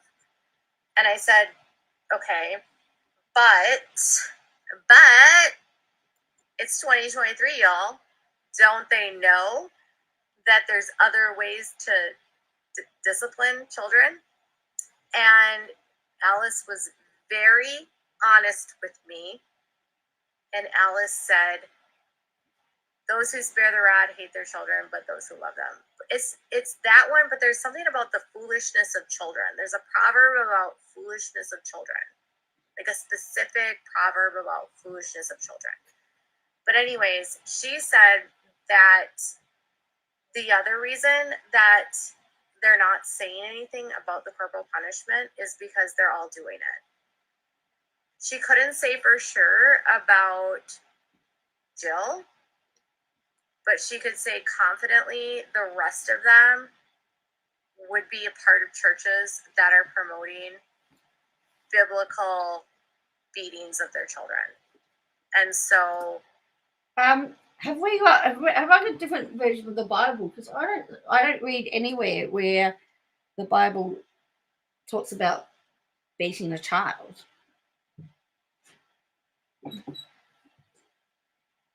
Oh, really? She's got her own app. Wow, that's cool. They won't speak about the abuse because they're also abusing their own children. But they don't know that they're abusing their children because they're brainwashed, I guess. Foolishness is bound in the heart of the child, but the rod of discipline drives it far from them. Yes. Thank you, Mo Bear. I'm going to pin this comment. This is the proverb that they use to justify the abuse of children. Thank you, Mo Bear. So for them, it is completely normal, and they don't look at it as abuse. Now, I just want to tell people something. I grew up that way too. And I was telling this to Alice. I said, I grew up in a household where that was how my life was. I didn't realize that not every child got hit. I didn't realize that you could go to sleep and not get your ass beat, right? I didn't know that. I figured every kid, when they were like screaming and crying and having anxiety, got their ass kicked. Like, that's what I went through. And so it wasn't until I became an adult, had my own children. No, had her own children? How many children does she have? Again, the tongue's out. She said children. And I realized, wait a minute. This is fucking weird. Like, why would you hit a kid? Those who spare the rod hate their children, but those who love them. It's that one, but there's something about the foolishness of children. There's a proverb about foolishness of children. It is completely normal, and they don't look at it as abuse. Now, I just want to tell people something. I grew up that way too. And I was telling this to Alice. I said, I grew up in a household where that was how my life was. I didn't realize that not every child got hit. I didn't realize that you could go to sleep and not get your ass beat, right? I didn't know that. I figured every kid, when they were like screaming and crying and having anxiety, got their ass kicked. Like, that's what I went through. And so it wasn't until I became an adult, had my own children, and I realized she had her own children. She's only got one, doesn't she? Or does she have others that she's got hidden in the basement?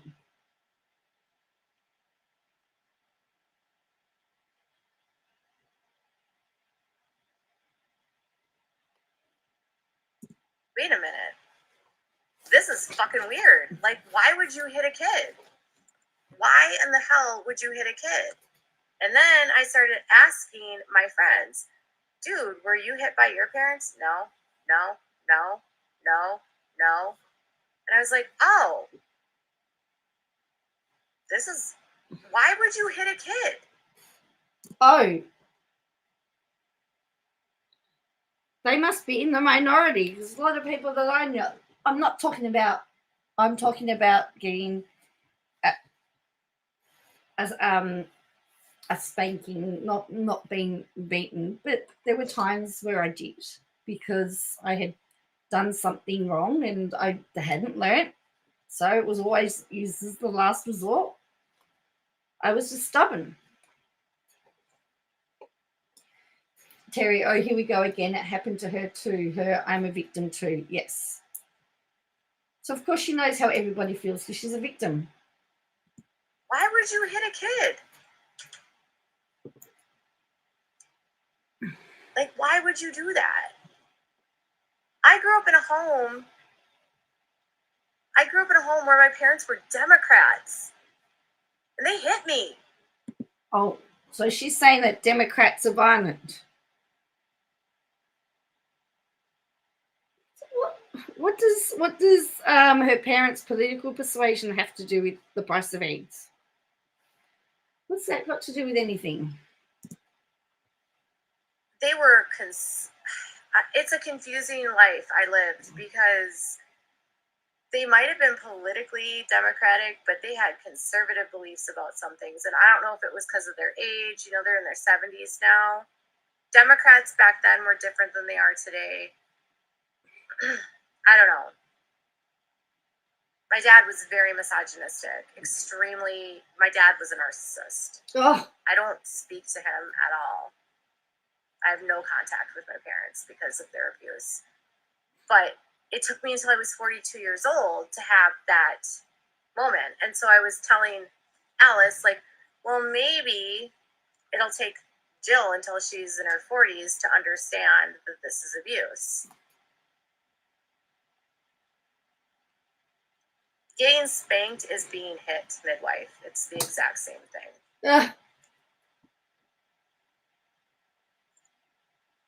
If you're getting spanked, you're being hit. Period. Period.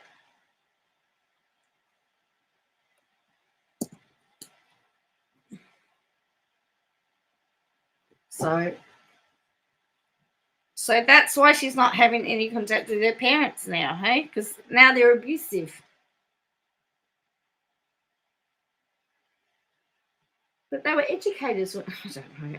I don't know. I don't know what to believe anymore. I really don't know what to believe.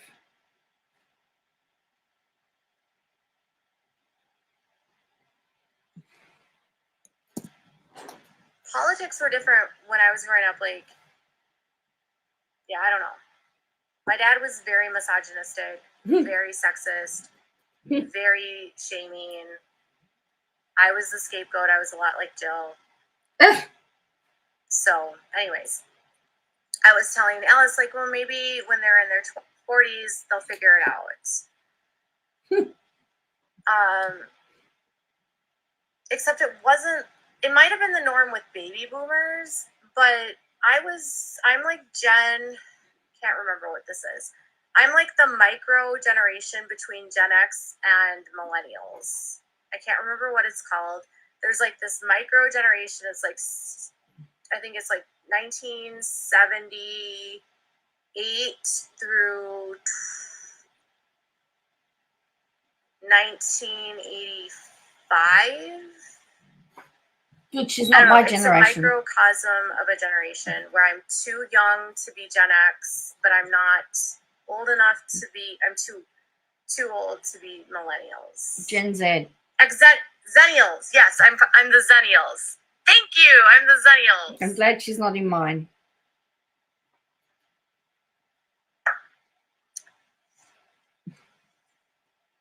Yes, I'm a Zennial. Okay. Because when people talk about Gen X, I'm like, I don't relate to that. You're too old for me. My husband is Gen X. He was born in 1971.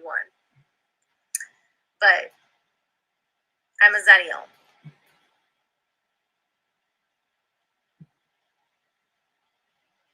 Okay.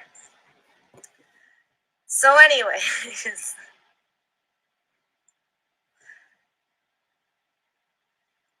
when I was growing up, Terry says, if that's true, you shouldn't fall far from the tree. However, there's a narcissist. She probably deserved any spankings she received. Yes. Yeah, possibly. it wasn't uncommon for people to be panicking about Satan. Like, satanic panic was real.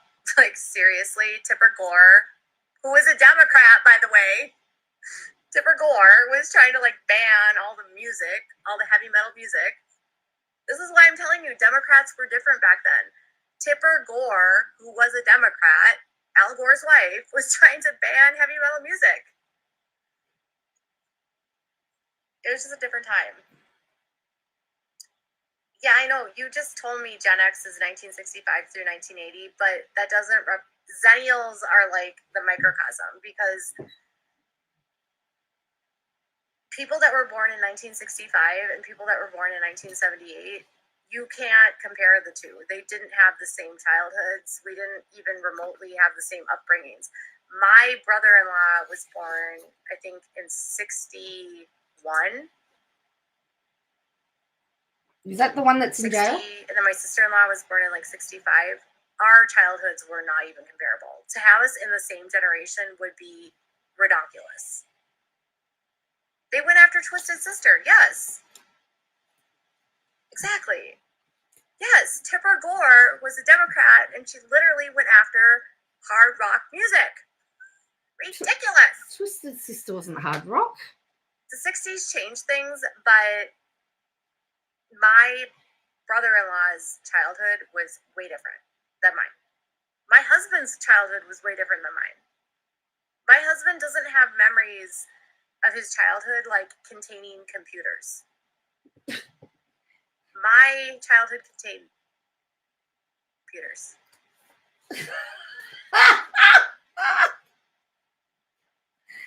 I didn't get computers till high school from memory, but yeah. Gee whiz. Wowzers. Okay. Anyways, I don't even know what I was talking about there, but my life was very, like, it was a more conservative time back then. I was a child of the 80s. I graduated in 1997. Goo Goo Dolls, like Max Box 20, all that bullshit. Britney Spears, Christina Aguilera, Pearl Jam, grunge music, Nirvana, all that shit. Squirrel, exactly. I'm having my ADHD moment. I'm going to turn off comments again. So anyways,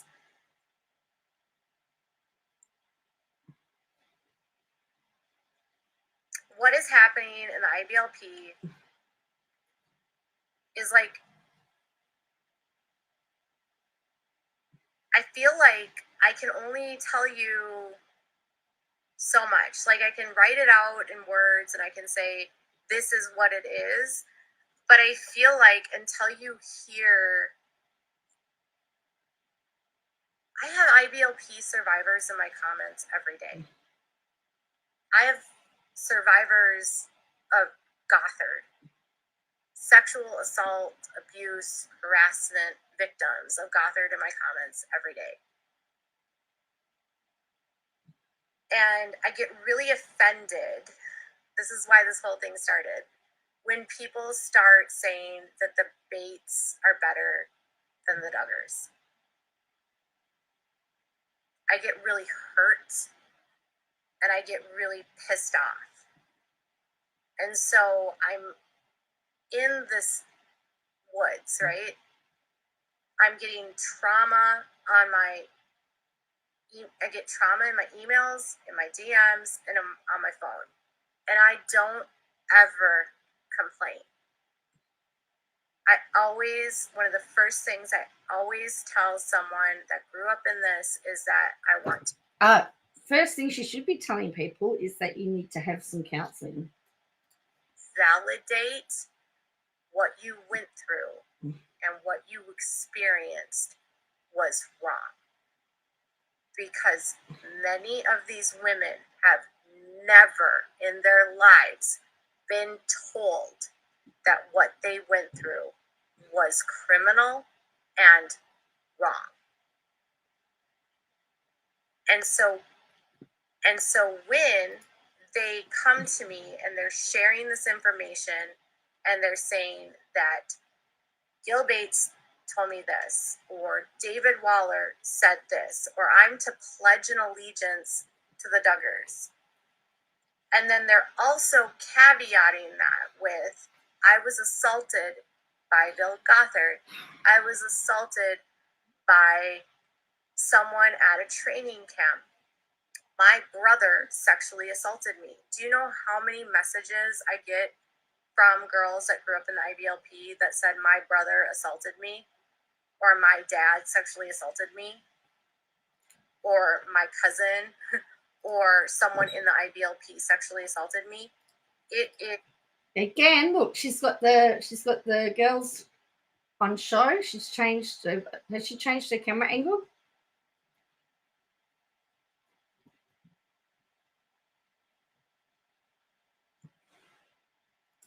is every single one.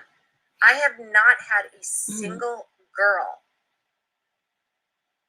contact me from the IBLP that has not been sexually assaulted by someone or sexually harassed or sexually abused. I want to know whether she only talks to the ones that have been, and that's why she says it. Whether somebody has written and says, I'm in the IBLP and that's never happened to me, whether she would just disregard that. I wonder whether she only looks for the ones that have been. And all of them have been shamed and degraded and told that they deserved it. And it's so sad. And so when people tell me things like Gil Bates is not as bad, and I'm like, dude, Gil Bates is on the board of the IBLP. Gil Bates literally has sermons that tell women that it is their fault if their husband cheats. It is their fault if their husband abuses them. So if you get punched in the Is this alleged or is this being proven? face by your husband, it is your fault. He tells people homophobic things. He talks about he's anti-Semitic, he's xenophobic. The IBLP is, if you listen to anything from Gil Bates, he talks in such like hate and disregard of Jewish people. I mean, if you listen to anything Katie Joyce says, she speaks with hate and disregard to people that have a belief in something. This is something I find very strange about this culture, is that when they speak about the Bible and they speak about Jesus, they always talk about the Jews. Okay, so I grew up Catholic, and we never, growing up Catholic, when we spoke about the people that crucified Jesus, we always referred to them as the Romans, because it was the Roman government that ordered this. But there were it was in the they were Jews because they were in a Jewish town. Just because it was a Roman government.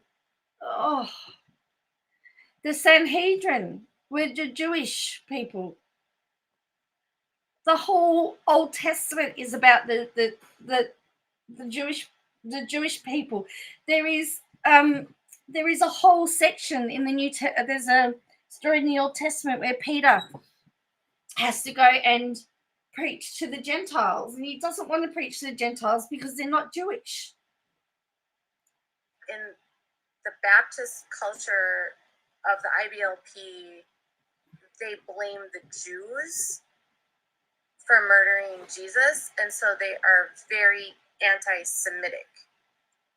And they use terminology that's very violent against Jewish people when they speak like this. And so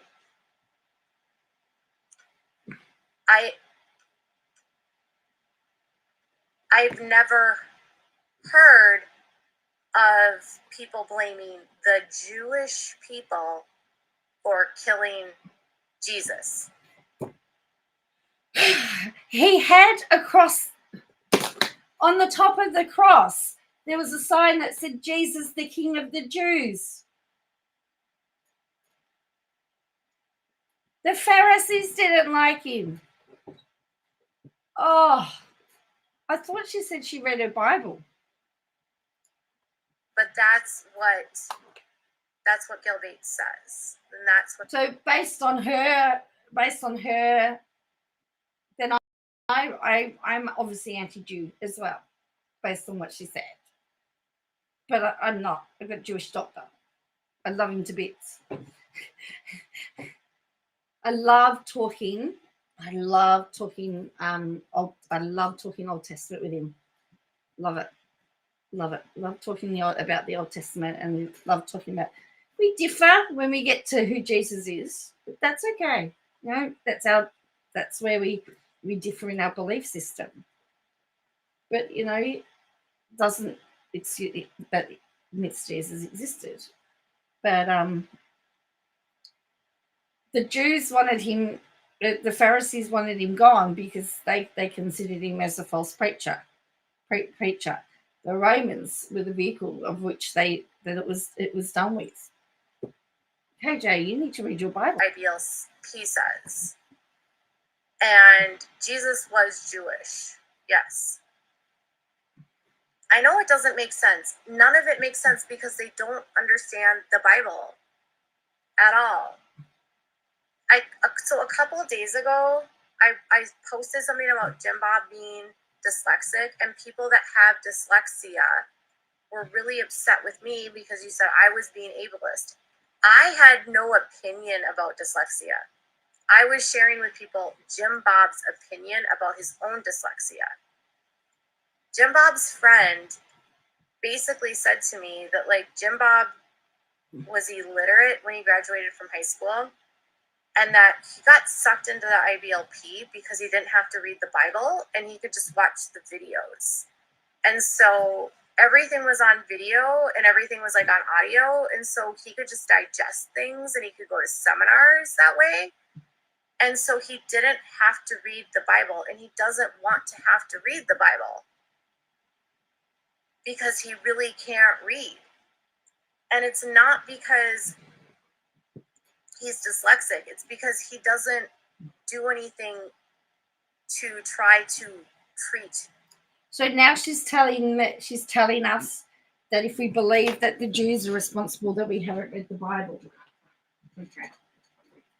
You know, you can get the Bible on tape. How do you think? How does she think blind people read the Bible? They have to listen to it on audio.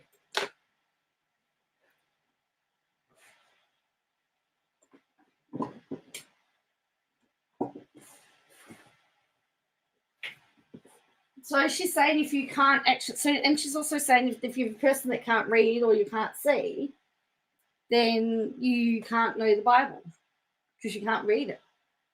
I can't read Hebrew or Greek. I'd love to. And read with his dyslexia. Dyslexia is not anything that is like debilitating.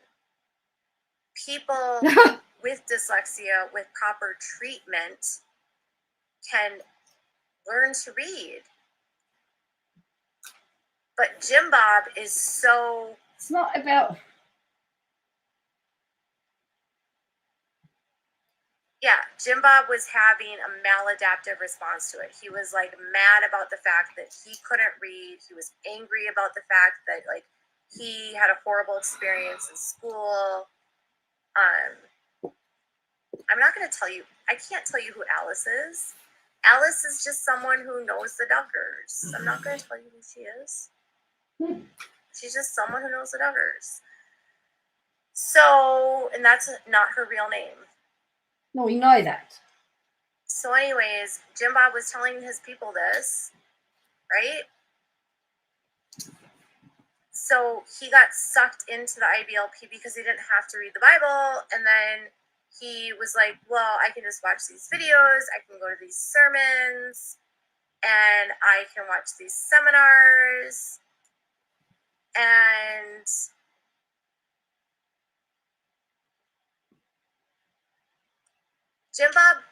what Jim Bob did is he made his dyslexia an excuse to not only explain his ignorance, but he used it as an excuse to abuse his children and then to undereducate them. So his friend was basically saying to me, like, Jim Bob hated... I just want to tell you guys something. There were family... not much of a friend if they've gone to a gossip person, by the way. Just stating.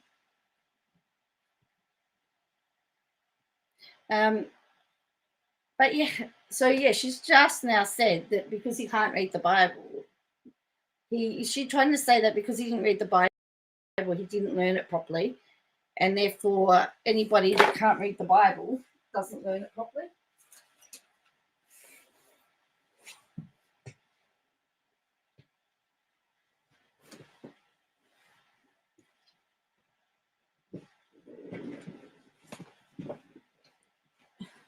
Is that what she's really saying?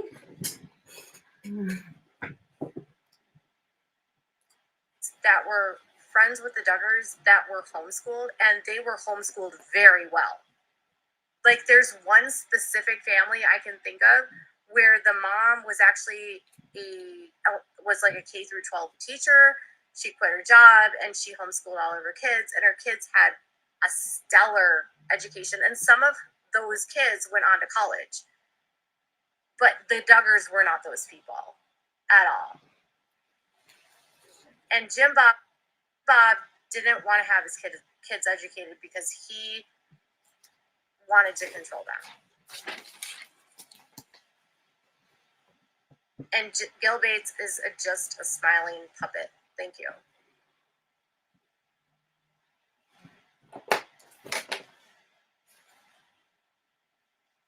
So anyways, yes, thank you for Jen telling me that the Catholic says that a Roman crucified Jesus.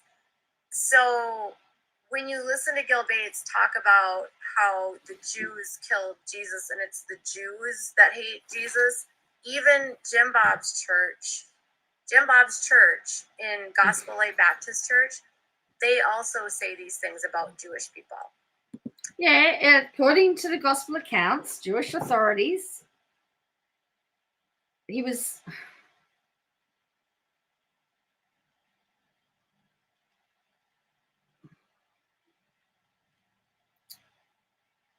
It all started off in the Sanhedrin and the... So this I'm on a site called My Jewish Learning. From the Gospels of Nostra Aetate, how the Jews were accused of deicide.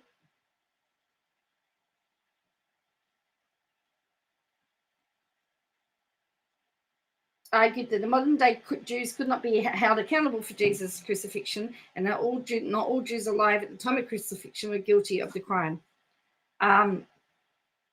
Because as Jewish land, they were saying that so the Pope came out, Vatican II Council in 1964 made that declaration because they were saying that the history of Christian attitude towards the Jews was that the Jews, they were saying, was anti-Semitism. But the Jews were disappointed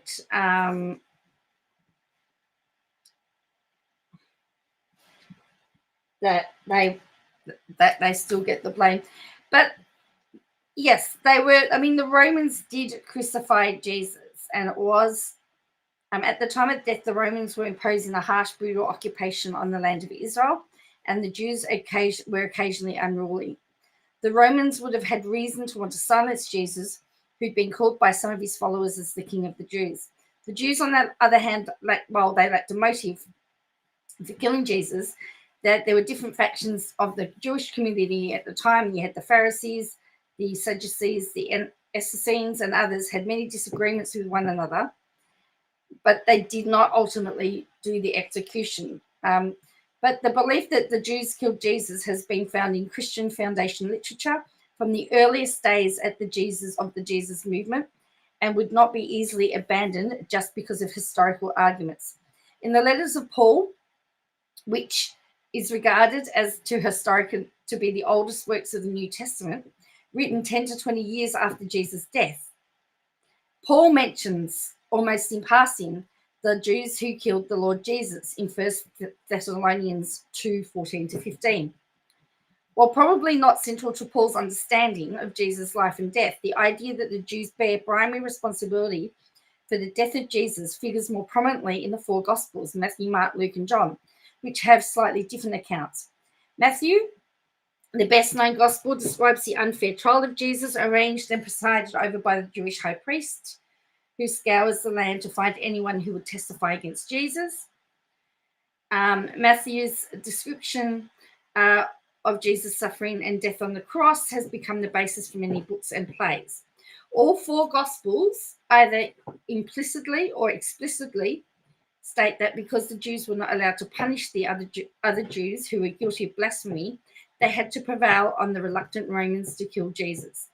Pontius Pilate, the Roman governor of Judea, is described as basically sympathetic to Jesus, but unable to withstand the pressure from the Jews to kill, who ultimately they prevailed to kill Jesus. The idea is expressed clearly in the Gospel of John, where Pilate says, "Take him yourselves and judge him according to your own law."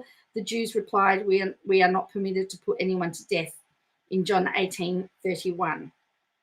So there you go. So if she read, I've just given a whole pile of different things. So this is from a Jewish website. It's called My Jewish Learning. My Jewish Learning. I'll just put it in here. I'll copy this and I'll post it in that if you are interested. But yeah, what she's saying, I don't know what understand. Yes, the Romans ultimately put Jesus to death, but the Jews couldn't kill other Jews for blasphemy, so they had to get the Romans to do it. That's how it happened. So anyway, so there you go. Hopefully that's going to give you a little bit more context for those of you interested. Jim Bob's pastor 2 weeks ago was being incredibly anti-Semitic and like talking about how Jews don't understand the Bible and they don't know the Gospels. And well, they don't know the Gospels because they don't believe that Jesus is the Messiah. The Jewish people believe in the Torah and the Old Testament. They're still waiting for the coming Messiah. That's not anti-Semitism. What would a Jew know? I mean, this is going on today. There's a whole movement now called Jews for Jesus, who are Jewish people who believe in Jesus. And I'm not Christian, I'm not Jewish, I am atheist. But I think it's super offensive for a Christian to say that because half of the Bible is the Torah. No, only Torah 5 books. is the Jewish Bible. The first 5 books of the Old Testament are the Torah.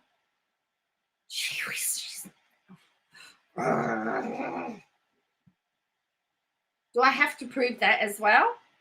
The Torah. Do I have to do all her research for her?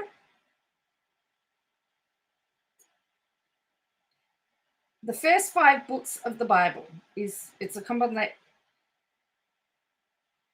Genesis, Exodus, Leviticus, Numbers, Deuteronomy. It is known as the Pentateuch or the 5 books of Moses.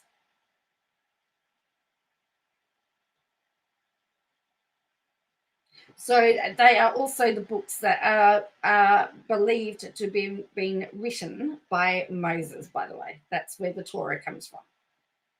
So again, my Jewish learning has got a thing on the Torah.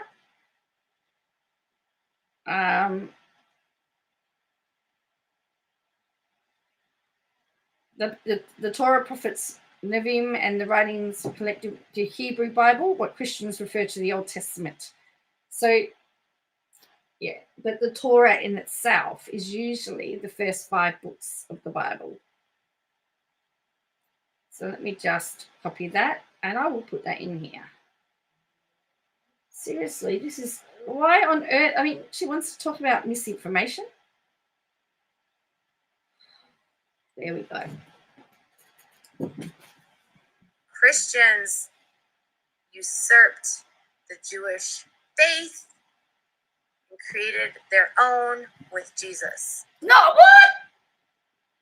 Let me also tell you that the Islamic faith also, in fact, we come out of we come out of Abrahamic, so we've got Abraham as the ancestor. So Islam also uses the Old Testament. We didn't create our own faith. And so for a pastor to say that the Jewish people don't understand the Bible is offensive. No, it is not wrong. They understand the Torah and the Hebrew Bible.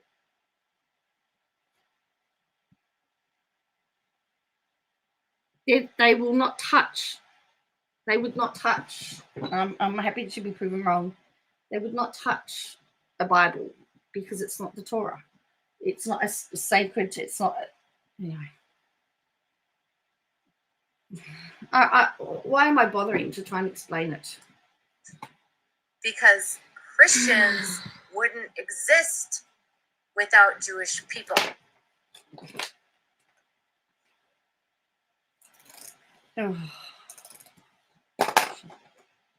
Oh, I want to bang my head against the wall here.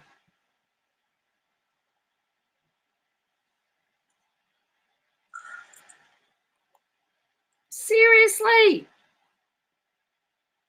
Christians would not exist without the Jewish faith, period. People like to talk shit about the Mormons. I'm just going to say this, you guys. The Mormons decided one day that Joseph Smith was the prophet and that he found these golden tablets and he spoke to God. And so now the Bible is not just the Torah, the New Testament, books of the Old Testament, but it's also the Book of Mormon. Basically, what Joseph Smith did is what Christians did with Jesus. It's or the same what the iteration, it's just the Muslims have next done with level. Muhammad. There should be no hate for Jewish people because it's all originated from the same place. She doesn't get it, does she? Christianity is Jewish, but Jewish people are not Christians because they do not believe in Jesus. No, the Bible is not the Word of God. Only if you're a Christian do you believe the Bible is the Word of God. Not everyone is a Christian. So you can't say that. You can't say the Bible is the Word of God. The Bible is the Word of your God, but it's not the Bible. The Bible is not the word of Jewish people. It's not the word of Muslim people. It's not the word of Buddhist people or Taoist people. Oh, dear me. It's the word of Christians. Doesn't that just contradict what she just said? She's just contradicted herself about the Jewish people. As I said, the Islam faith, the Jewish and Christianity have the same Old Testament, have the same beliefs, have the same foundation from the Old Testament. Yes, the Islams have the Prophet Muhammad. The Mormons have Joseph Smith. The Jews are still waiting for their awaited Messiah. Christians state that Jesus is the Messiah and that he came to fulfill all the everything from the Old Testament. He didn't do away with it. People go, oh yeah, we've got to forget about the Old Testament. No, we don't need to forget about the Old Testament. He came to fulfill what was in the Old Testament. So you've got to learn what was if you read the Old Testament and then read the New Testament, you'll find that they join together very nicely.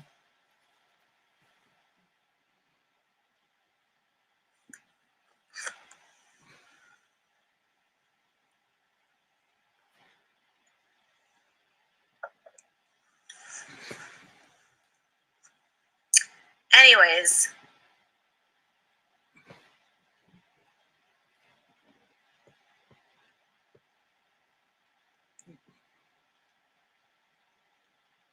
Mary Duggar did introduce Jim Bob to the IBLP.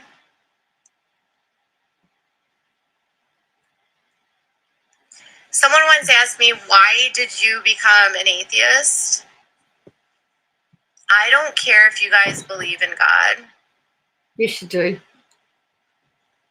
But when I started to do the math and I looked back and I thought, wait a minute, I actually had this aha moment. And I thought about the original Jewish people and how the Christians decided this guy was Jesus, was God. They decided this. Did they? They created this idea. Did they? And I thought how offensive of that is to the Jewish people. That's a completely different story, isn't it? Well, I thought it was the fact that her son was born with a disability and she was angry at God. So now it's because Katie Joy, Christians didn't exist until after Jesus had died and had risen again. Who do you think the disciples were? They were Jews. They were Jewish people. It was Jewish people that believed in Jesus. Christians didn't exist. The name Christian didn't occur till many, many years later. That they would decide this guy was Jesus and totally take the holy aspects of their religion as their own and use that in their new religion. It just felt very like, why would a God need to do that? Why would a God, if you're the real God, need to use books of another God from the Jewish faith? It didn't make sense to me. What she's saying makes no sense. There were no Christians on earth when Jesus was around. They were Jewish. They were Jewish. Co-opted. Yeah, like, why would you take books from the Jewish faith and claim that those are your books, but then also claim that the Jewish people are evil? The writers of the books were Jewish. Matthew was a Jew. Mark was a Jew. Luke was a Jewish doctor. John was a disciple of Jesus. Paul was a Gentile who had an encounter.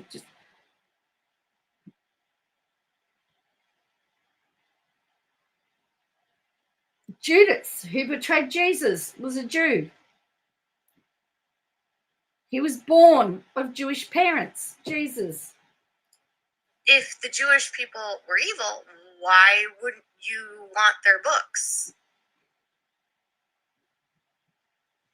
No books existed either back then.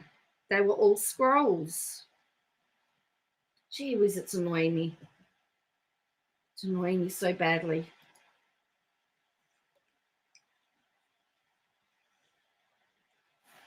I also got really bothered by Paul. I'm going to turn off my comments for this because this is a little bit controversial, but I got really turned off by Paul. Because if you read the Gospels, Jesus didn't have all of these rules. He had a lot of parables. He had a lot of lessons that he taught people.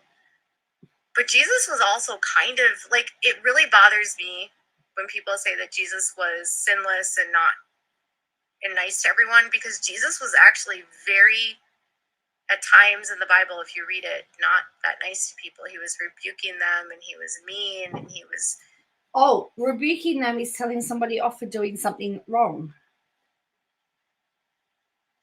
So when you rebuke your son, are you being mean? If somebody does something wrong, are you supposed to pat them on the back and say good job?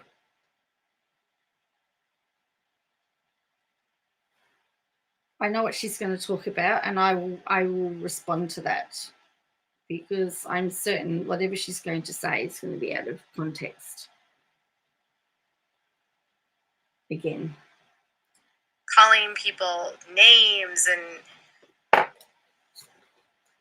this is me reading the Bible, and I'm like, okay, like he's very passionate about his faith, but this is not like, I am the Son of God. Anyone else, do not believe me. Like, to me, that seems a little bit intense. Oh, I hope she doesn't ever read the Quran. Don't read the Quran then, Katie Joy, because that will put shivers down your spine. And then I think about the fact that they're using the Torah to explain why Jesus is who he is. And I'm like, none of this makes sense at all. And I started reading about Paul. and how Paul never actually met Jesus. He just had a vision and decided that he knew Jesus. And for some reason, the Apostle Paul's millions of books are included in the New Testament because there's not enough gospel stories about Jesus to fill the New Testament. And then Paul lays on all of these laws and rules that Jesus never spoke about in the Gospels. And then Christians use the apostles' letters as though they are words of Jesus when they're not literally from the Gospels. So I'm like, you're supposed to be teaching the gospel. Why are you teaching the Paul? I never bought the Paul. And that's when my faith fell apart.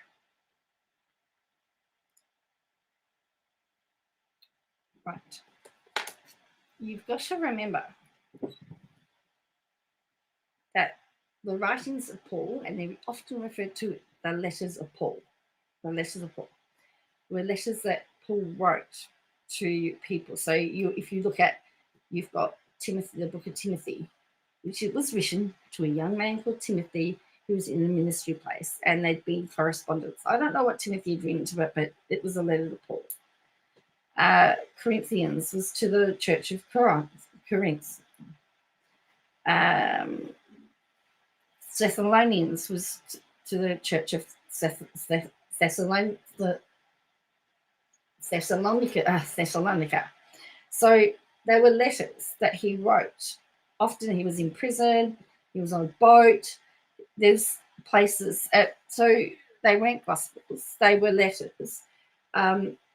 If she's talking about dreams, Paul he was Saul, and he hated Christians.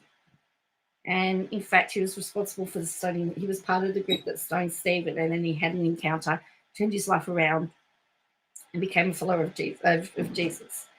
From what she's saying is that Paul, we can't believe Paul because he never met Jesus. Really? No one's, anyway. And so he mentored young people in ministry. The person that had a dream and wrote down what they were told in the dream is John in the book of Revelation. The book of Revelation is based on a dream and vision. So she's mixing up her people. And you've got to remember again that it's Paul may have responded. You hear, I've heard that there's unrest among the people. You need to be unified people or whatever. So there are reasons. You actually have to read the letter, the whole letter, to get the context of what it was about. You just can't pick and choose anyway. I never believed that this man had a vision of Jesus and then went into these cities and said homophobic and just really sadistic things to people. I don't find Paul's letters kind. I think she's just admitted that they're a letter. So it would be like you writing to your grandma as a child and your grandma's writing back with words of wisdom. That's how it's come about, They're mean, and they're not even remotely like what Jesus would talk like. Really?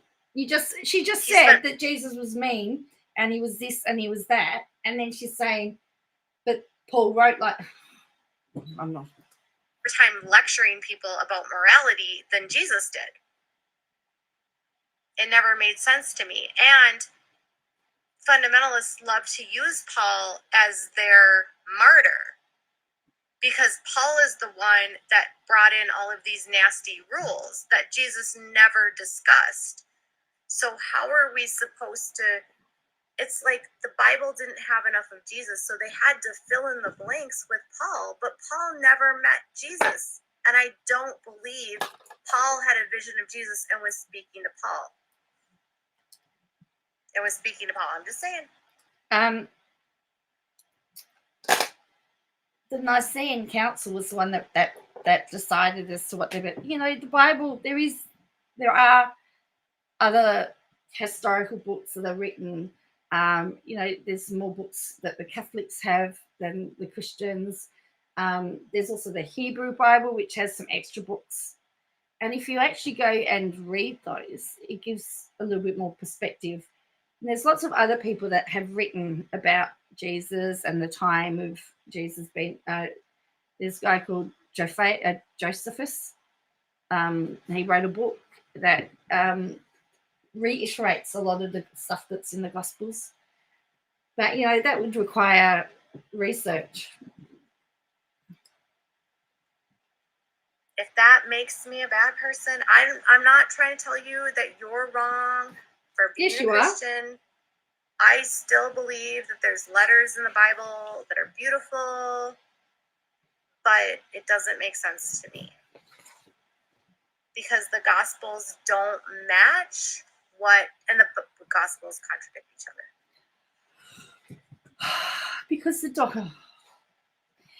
the Gospels remind me of a court hearing where people are all testifying about the same event that took place.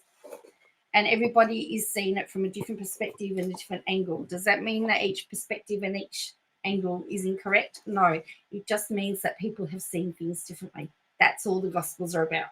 Matthew was a disciple. Mark was a disciple. Luke wasn't a disciple. It is believed that he went round and interviewed people. So her whole premise about Paul not having met Jesus, Luke had never met Jesus. It is believed and understood he was a Jewish physician, a doctor. It is believed and written about in historical books that he went and interviewed and met people who had encountered Jesus, that he went and he spoke to Mary, the mother of Jesus, and he went and spoke to Elizabeth.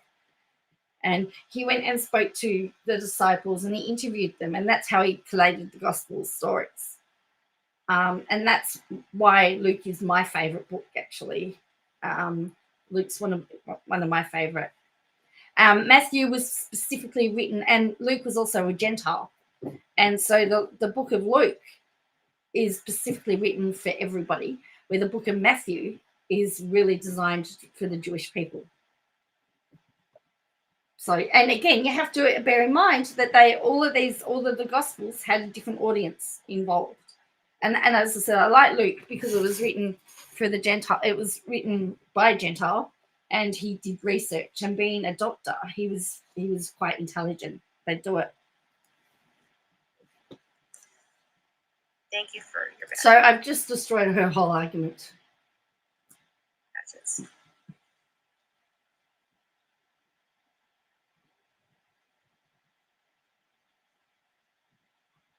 Paul was out there club changing. Yes.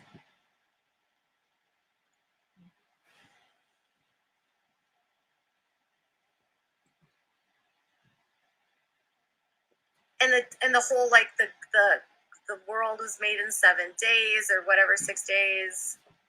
Yeah. That's metaphoric because it says, I think it's in, is it in Ecclesiastes, where it says a day is like 1,000 years to God. So it's not a literal 7 days. So again, if a day is like and again, it's just like a day is like 1,000 years. It could be a day is like 10,000 years. A day is like 20,000 years. Whatever it is, it's not literal.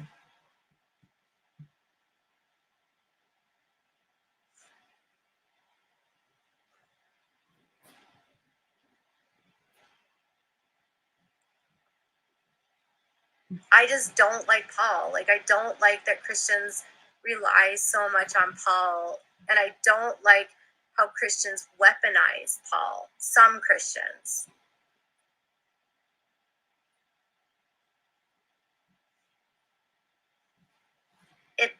It does. Thank you for. Oh, she said she's a Jewish woman. It does bother me that the Christians usurped and co-opted the Torah for their own religion. Does she realize that Jesus comes from the line of King David, who is in the Old Testament, that the Jews know about? King David is linked to Jesus. That's why Matthew has the whole genealogy genealogy of Jesus in there to show that there's a link between the Old Testament and the New Testament, between the Torah and the New Testament.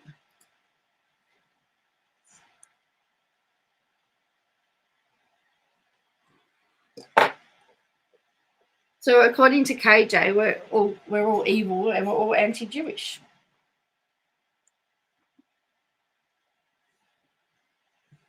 And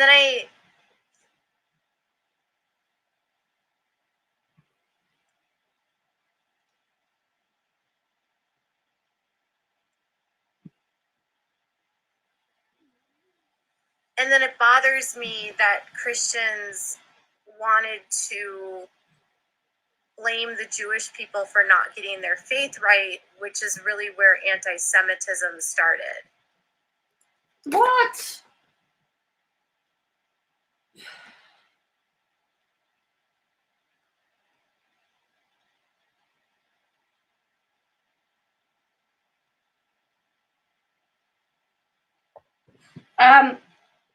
You know, the definition of is historic prejudice or discrimination against the Jews. It says in my negative sentiment. Right? I love Jewish people. We are linked by it's called the Abrahamic religion, which is the Abrahamic religions is around the God of Abraham. Abraham, a Hebrew patriarch, is extensively mentioned in the scriptures of the Quran, the Hebrew, and the Christian Bible. Jewish tradition claims that the 12 tribes of Israel are descended from Abraham through his son Isaac and grandson Jacob, whose sons formed the nation of Israelites and Canaan.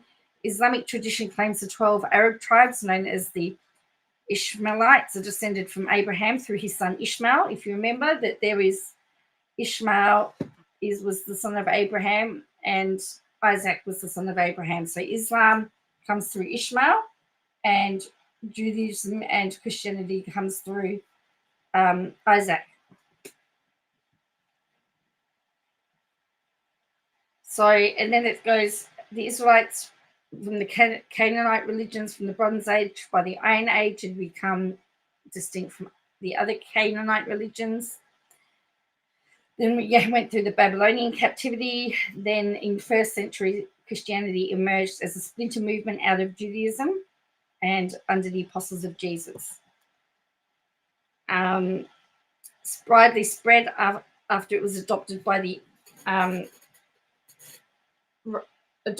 Roman Empire as the state religion. In the 7th century, Islam was founded by Muhammad in the Arabian Peninsula. And so there you go. So the Jews, the Christians, and the Muslims stem out of the Abrahamic faith religion, which is all the seed of Abraham. So as I said, Abraham had two sons, Isaac and Ishmael. The Muslim faith is the lineage of Ishmael, and the Jewish Christian faith comes from Isaac. So to me, is if all of these faiths feel like they have the right faith, there's no possibility to me that any one of them is correct. Paul is who instituted this patriarchal hate of women, patriarchal hate of sexuality, and vitriol towards people. Hate that Jesus did not have. And that's not what you said earlier. You said he was mean. And I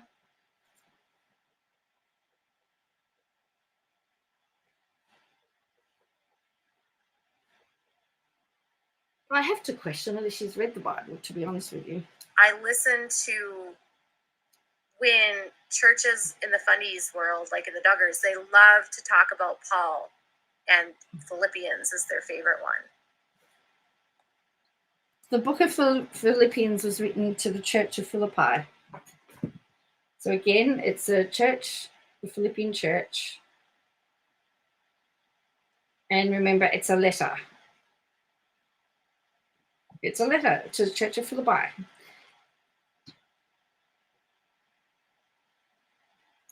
And to Paul tells the Philippians that even though they face persecution and danger, their lives as Christians should be consistent with the truth of God in Jesus. But it's about, it's a letter to the Church of letter of Paul to the Philippians. Hello.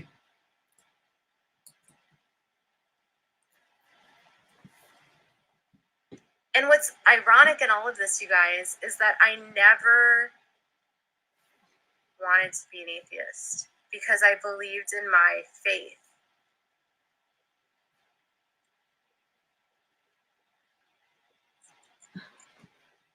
Story's changed again.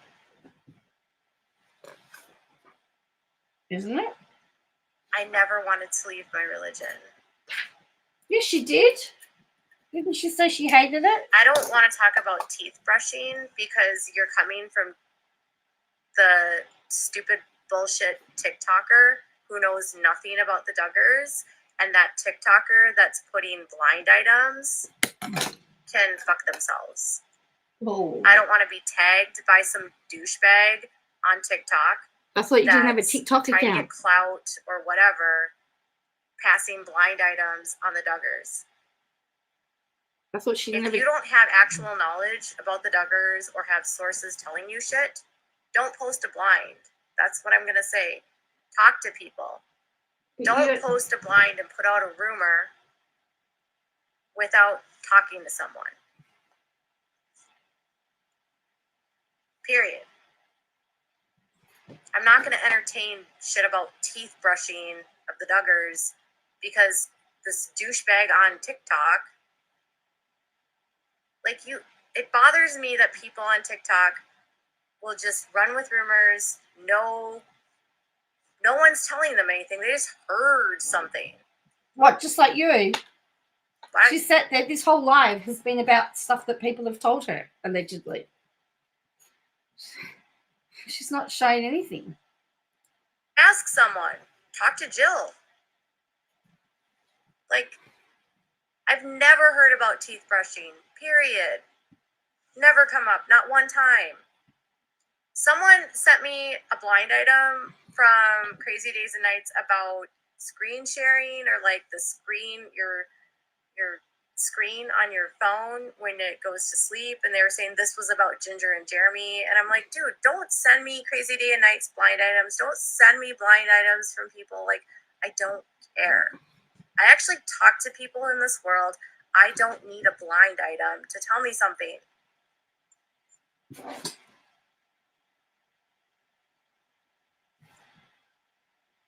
It's not even I just don't like rumors. So when I'm telling you this is what Alice said, or this is what the person that close to David Weller's said.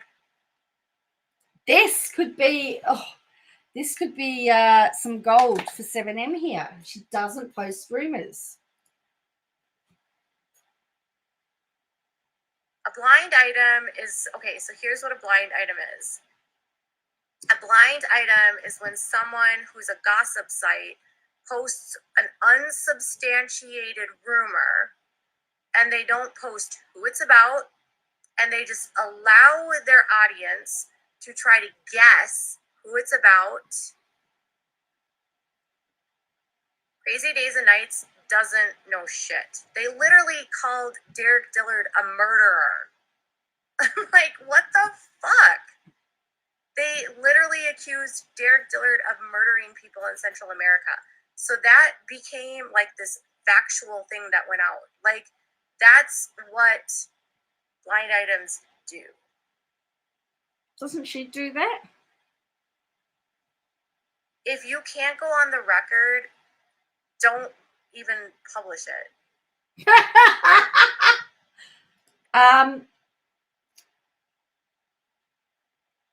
Oh, that line might come back to bite her butt with her court case. My sources don't go on the record in terms of I know who they are. I have all of their contact information. So if someone sues me, I have all the records. That's what. Yeah, they called Derek a murderer. They said that he murdered someone in Central America. Oh, sorry, that's going to be good. She says she's got all the records. I wonder whether she's handing them over for discovery, because that's what she's got to do. In Australia, you used to have to hand them over. You don't get journalistic privilege in defamation cases. The public may not see it, but the court gets to see it. The other party gets to see it. And sometimes, and often, the judge will see it, but the other party, they'll redact who it is. But you'll know that it's from somebody.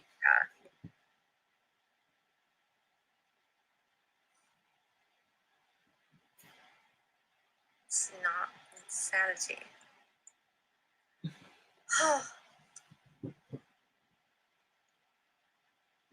I'm so tired. I need to go upstairs. Oh, Can I show you something really funny, though? Hold on.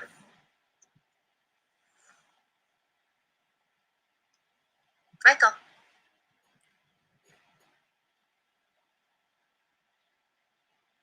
You say hi.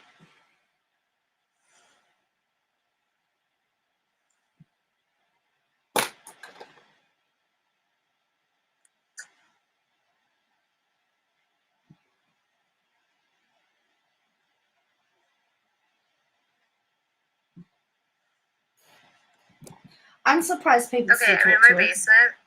The basement is a total mess. It's such like a clutter fest. But Michael is 12 years old.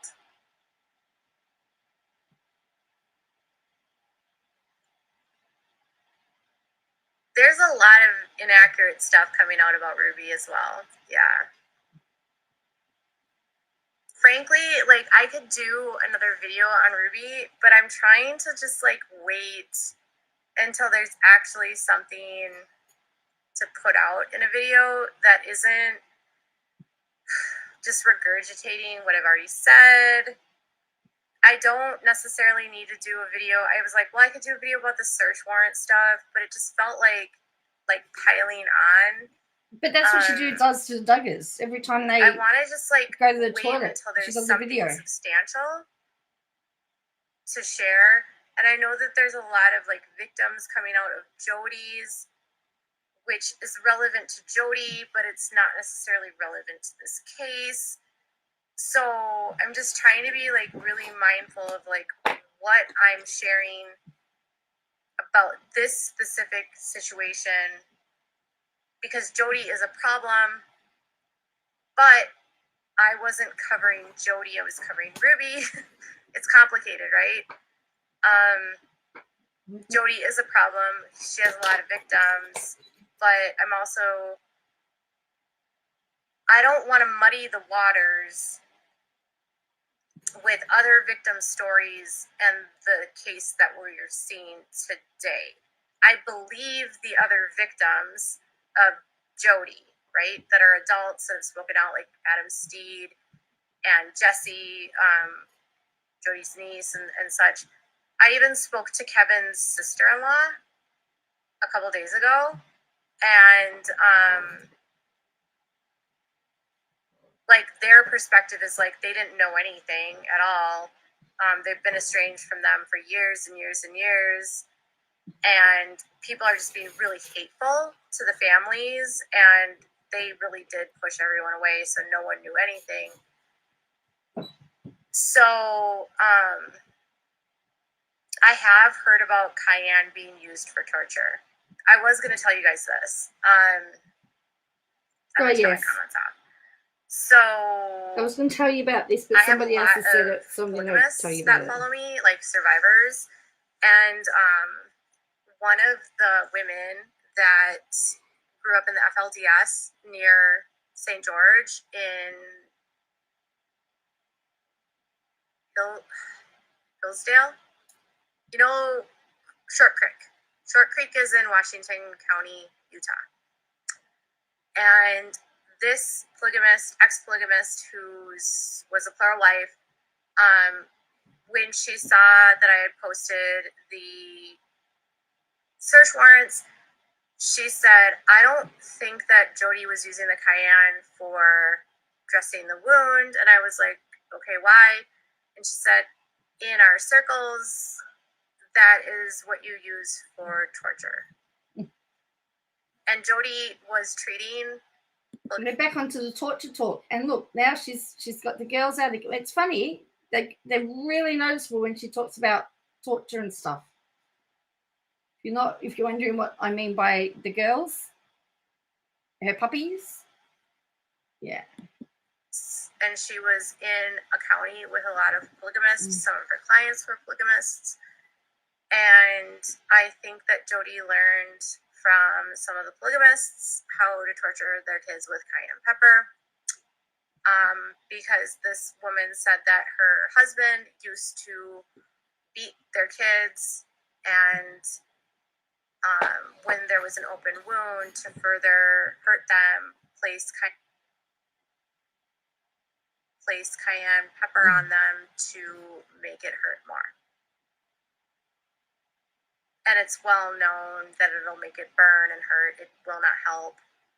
And I noticed that some of the Brown kids follow Jody Hildebrandt's son.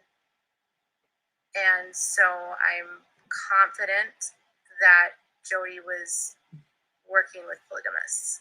Oh, she's confident. And so I'm not at all doubtful when this woman was telling me that my ex used to use cayenne to torture. I'm sure that's why she was using cayenne. She wasn't using it to dress it. She might have told him that's why she was using the cayenne pepper, but the cayenne was used to torture. And before you get mad at that woman, she was in FLDS and she was horrifically abused, and she left her husband. She has lost multiple children to suicide because of the abuse that her husband inflicted on them. She was almost killed when she tried to leave her husband. Yeah. It's unbelievable, isn't it? Like she has to talk about the most horrific I have a lot stuff. of wonderful survivors from these cultures.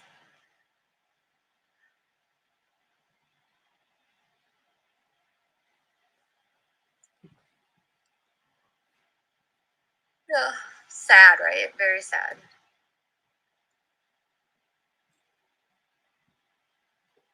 No, it's not, Daniel. 14 minutes ago, and we've survived it. I mean, this is nearly 3 hours. This is really my longest live in ages. For any wounds, it can kill you. And if you come onto my live stream and you say that it's a good thing, you will get blocked.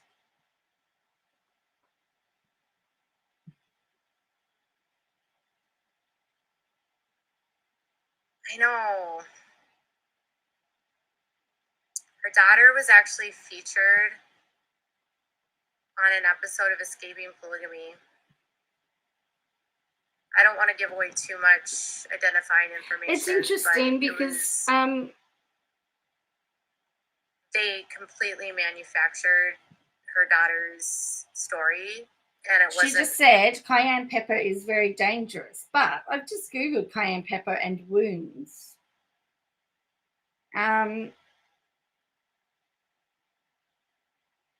Does say that it can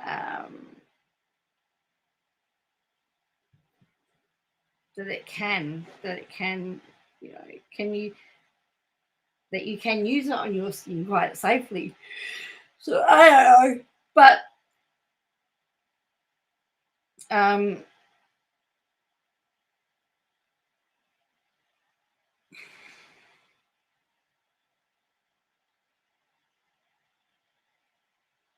like there's a pharmacist that says to use, if you have a cut that's bleeding, put cayenne pepper on it.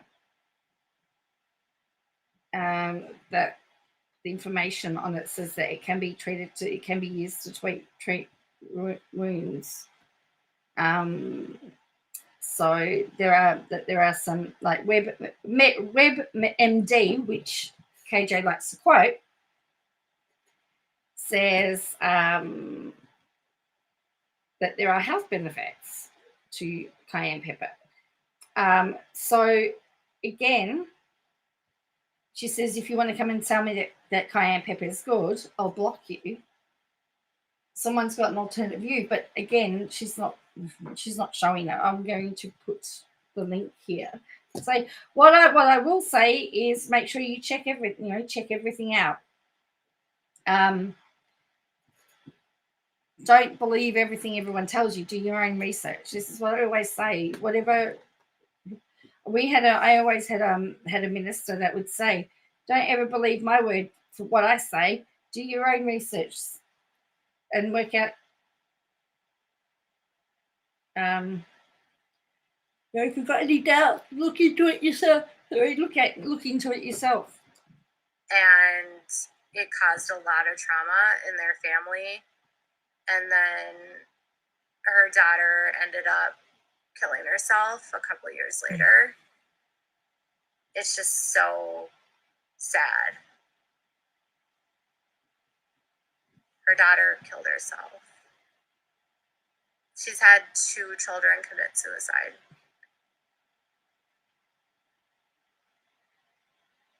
Or died by suicide. Lots of children that leave polygamy die by suicide. It's like more prevalent in their communities than others. Sugar on open wound promotes healing. Yes, I heard that sad. Too. I actually got a little triggered today, so let me tell you this. So, most of you know that I will follow Mormon Stories podcast, and I like some of the stuff they put out. I don't like all of it. As with all podcasts, there's some stuff you really like and some stuff you really don't. I've never had a problem. I've interacted with John. I've never had any issues with him. But I noticed that they had a podcast with Lindsay Parker Hansen, and I got really upset because Lindsay Parker Hansen has hurt advocates that I love that are helping people escape polygamy. And victims of polygamy. She wrote an op-ed in the Salt Lake Tribune and said that it was wrong for advocates to refer to polygamy as slavery, but that's actually what it is in these cults. These women are slaves and they cannot leave. And she normalized that this was a choice. And she used her platform to pass legislation to take reparations away from victims of polygamy. And so abuse victims from polygamy no longer receive any sort of state funding for the abuse they experienced as a result of the criminal activity and the abuse they experienced in polygamy because of the work that Lindsay has done. And Lindsay is not a polygamist, did not grow up in polygamy, and she did a podcast called The Year of Polygamy, and she runs this organization that has actually platformed polygamous men that are pedophiles, that have actual victims that have spoken out against her, and she has done. It's funny how she talks about this woman was never in polygamy, but she's never been in the IBLP. And she has lambasted them, and she has said really nasty things about actual advocates that are helping people escape polygamy because she refuses to see that polygamy she refuses to see that it's coercive and abusive, and she's spreading false narratives about polygamy. And I got really fired up today, and I sent a ton of text messages to John going off about Lindsay Parker Hansen and the damage that she is doing to active advocates that are trying to save children and women from modern day slavery and abuse, poverty, and rape in polygamy. So I don't endorse, support anyone that platforms this woman. She passed legislation and used her platform to shame, degrade, and minimize people like Tanya Toole, who has Holding Out Help that helps victims leave polygamy, Kristen Decker, Brenda Nichols, all of the Sound Choices Coalition's women that work with victims, Melissa Hansen, all of these women that are literally working to help victims who are from the cults that Lindsay says are not damaging people. Lindsay is telling people, oh, it's totally fine. Everyone loves polygamy, because she's listening to the propaganda that polygamists are telling people. And she took away reparations from victims of polygamy. So if you are now a victim of the abuse in polygamy, it's gone, because now it is, the legislation was overturned and it's now an infraction. And Lindsay, through her organization, weaponized her platform and shamed, degraded, and humiliated victims of polygamy. And Mormon Stories podcast has her on their channel. Correct. Dom, is that polygamy cults are completely different. So just because you have more than one partner doesn't mean you're in a cult. Yes, well, if you look at that finding polygamy stuff, there's actually people, you know, that on TLC where they about polygamy. There are people on there that say, "Oh, we've got no religion." Well, what's that all about? Yes, I think she's confused. And it's interesting that if you even if you watch the Sister Wives, they will often tell you that they were very happy that the women knew what they were getting into. They will admit, I'm not defending it, but they knew what they were getting into.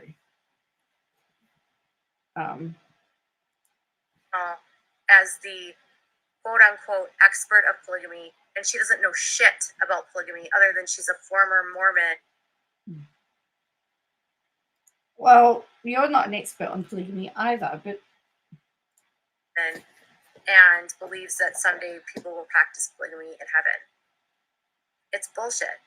She's not a polygamist, and she doesn't have a right to speak for their trauma. So somebody who isn't a polygamist can't speak about the trauma of polygamy, but she's not a member of the IBLP. She's not a Christian. She's not in a cult. This is KJ. She can't say that rules her out.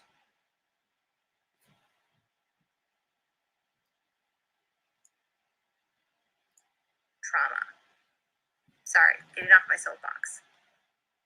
But I have to say that for all of the advocates that I work for, that it bothers me. Oh, she works for. She didn't say work with. She said work for. Listen. Communities than others. It's really, really, really sad. I actually got a little triggered today, so let me tell you this. So, you know, most of you, so abuse victims from polygamy no longer receive any sort of state funding for the abuse they experience. It's gone, because now it is, the legislation was overturned and it's now an infraction. And Lindsay, through her organization, weaponized her platform and shamed, degraded, and humiliated victims of polygamy. And Mormon Stories podcast has her on their channel as the quote-unquote expert of polygamy, and she doesn't know shit about polygamy other than she's a former Mormon and believes that someday people will practice polygamy in heaven. It's bullshit. She's not a polygamist, and she doesn't have a right to speak for their trauma. Sorry, getting off my soapbox. But I have to say that for all of the advocates that I work for, that it bothers me. She says work for, not works with. The KJ Mormons used to be polygamists. You stupid twit. They had to give up polygamy to join the union, I think, in the 1800s, but there are some Mormons that still practice polygamy. Correct. Oh, that's my understanding. And, yeah. Well, Mormons is really known. Yeah.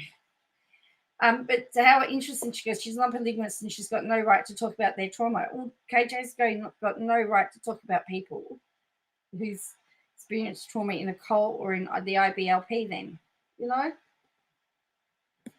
No one does their due diligence and actually speaks to victims and says, like, this is what matters to us. And instead, they take some lady who runs an organization and says, oh, well, polygamy is benign and it's fine. It's not fine and it's not benign. And people are being abused.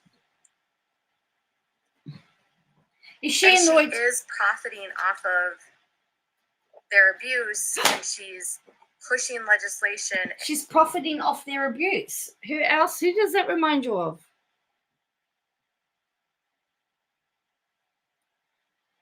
Is somebody jealous that Mormon stories won't have her on? And things that harm people.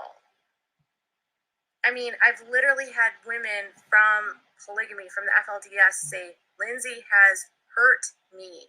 Lindsay has degraded me. She has all these people ring her and talk to her. Why? Lindsay, like, a woman that was beaten by her husband sent me an email and said, Lindsay bullied me when we were at the Capitol and said that, like, I was never abused and that was all bullshit. How are you going to speak to being in polygamy and not listen to the actual victims of polygamy? It doesn't make sense.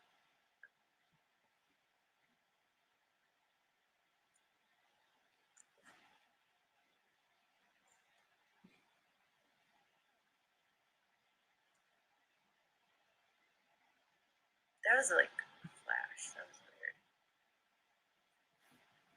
Bizarre. Okay. Are my comments back on? Okay, I have to go. It's been like way too long. Way too long. Anyways, way longer than I wanted to go. But oh, so John was actually kind of receptive to it. He wasn't like, he didn't, by the way, John was not off-putting about it. He was just like, whoa, I've never heard this before. I wasn't aware of this. Was she doing to that Lindsay woman that everybody does about KJ, that she complains? You know, when someone will talk about using without a crystal ball and then people message her. Is she just doing the same thing that she doesn't like having done to her? He wasn't rude by any means. And I was like just dumping information on him about it. And it wasn't like, I don't hate Lindsay. I don't want someone who's not an expert on polygamy to claim that they're an expert when they're not the expert. Like, I would never go on Mormon Stories podcast and speak about polygamy because I never lived polygamy. I am not an expert on polygamy. I report on polygamy, and so does Lindsay. But Lindsay reporting on polygamy doesn't make her an expert on polygamy, especially when she's discounting the abuse and the trauma of the women in polygamy. And if you're going to speak about polygamy, you cannot ignore the abuse of the women in polygamy. I was like, he's been friends with Lindsay for such a long time. And I was like, I'm learning that, like, just because someone has a platform, sometimes they just, like, don't know. And I was like, I just want to be super clear about something. I didn't even know who Lindsay was until all of these women reached out to me that were advocates, and they were like, Lindsay's making my life hell. Lindsay did this, Lindsay did that. Why Lindsay are people reaching out to her and talking about other people? Abuser. Yeah, she literally has this organization where she had this guy named Tom Kimball on there for years that was a polygamist. Turns out he was a prolific pedophile. Prolific. And Lindsay will not remove those podcasts that have Tom on them. And she only has a disclaimer on the podcast because she refuses to delete anything because historically it would screw up her count number. So she won't delete podcasts of a prolific pedophile from her podcasts. And multiple victims of Tom are asking her to delete these podcasts. And instead, she puts a disclaimer and says he might have had some moral indiscretions that are not consistent with our organization. Is that like 7M asking her to take down videos or stuff like that? Like, hello, can't complain about one person doing something that you're not prepared to do. She won't delete the podcasts of this prolific pedophile.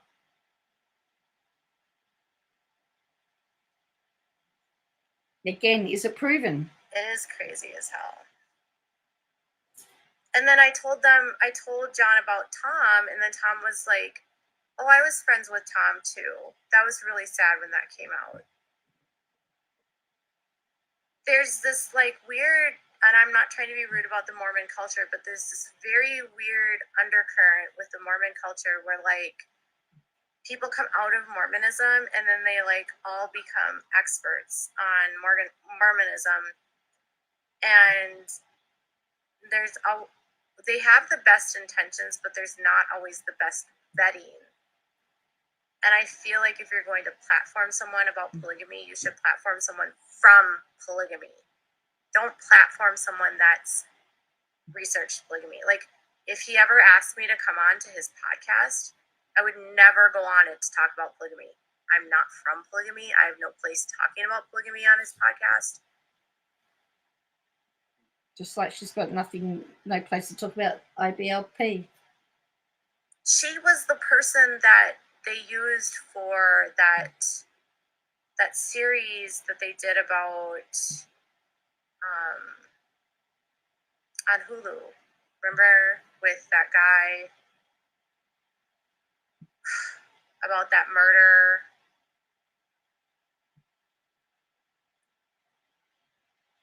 Banner of Heaven? They used Lindsay for the Banner of Heaven. Is that what it's called? Nobody's chatting anymore. Everyone's just like, whatever. So, yeah. Under the Banner of Heaven. They used Lindsay for that. So then that gave her all this credibility. But then if you talk to people that actually are from polygamy and from Mormon historical stuff, they'll say that Lindsay got it wrong. But I don't believe that legitimizing anyone in polygamy is a good thing. My opinion is that polygamists are abusers, that are white supremacists, and they will lie and push propaganda. There you go. And the reason I cover sister wives and actually like share the truth is because Cody is in a racist cult that is misogynistic and hates women and is leaving women in slavery. And I don't believe in propagating the false narrative of polygamy. So she just said that well, if she's doing more documentaries, she's going to do more harm to the polygamist victims. And she just said that they're white speaking supremacists. out about her, I guess. But what the victims of polygamy have said is that Lindsay has usurped their victimhood and said that they are not victims. So imagine being a victim of polygamy, abused, sex trafficked, human trafficked. Oh, there we go. Lindsay's going on podcasts telling your story, and it's not the truth. She's used the word for profit.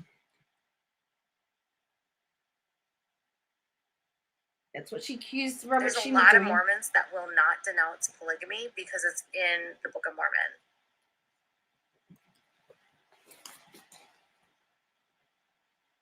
All right, I gotta go. It's super late. My cat is purring. Have a good night, you guys. So she's gone. Hallelujah. She's gone. Wow, that was insightful, wasn't it? The expert. Hey, the expert. Wow. Anyway, on that note, I have been on here for over 3.5 hours. A miracle on my part. So I love you and leave you. I've got a heap of work to do, so I need to get in and get stuck in. So thank you for joining me. Make sure you hit like and subscribe, and I'll catch you again soon, hopefully. Bye for now.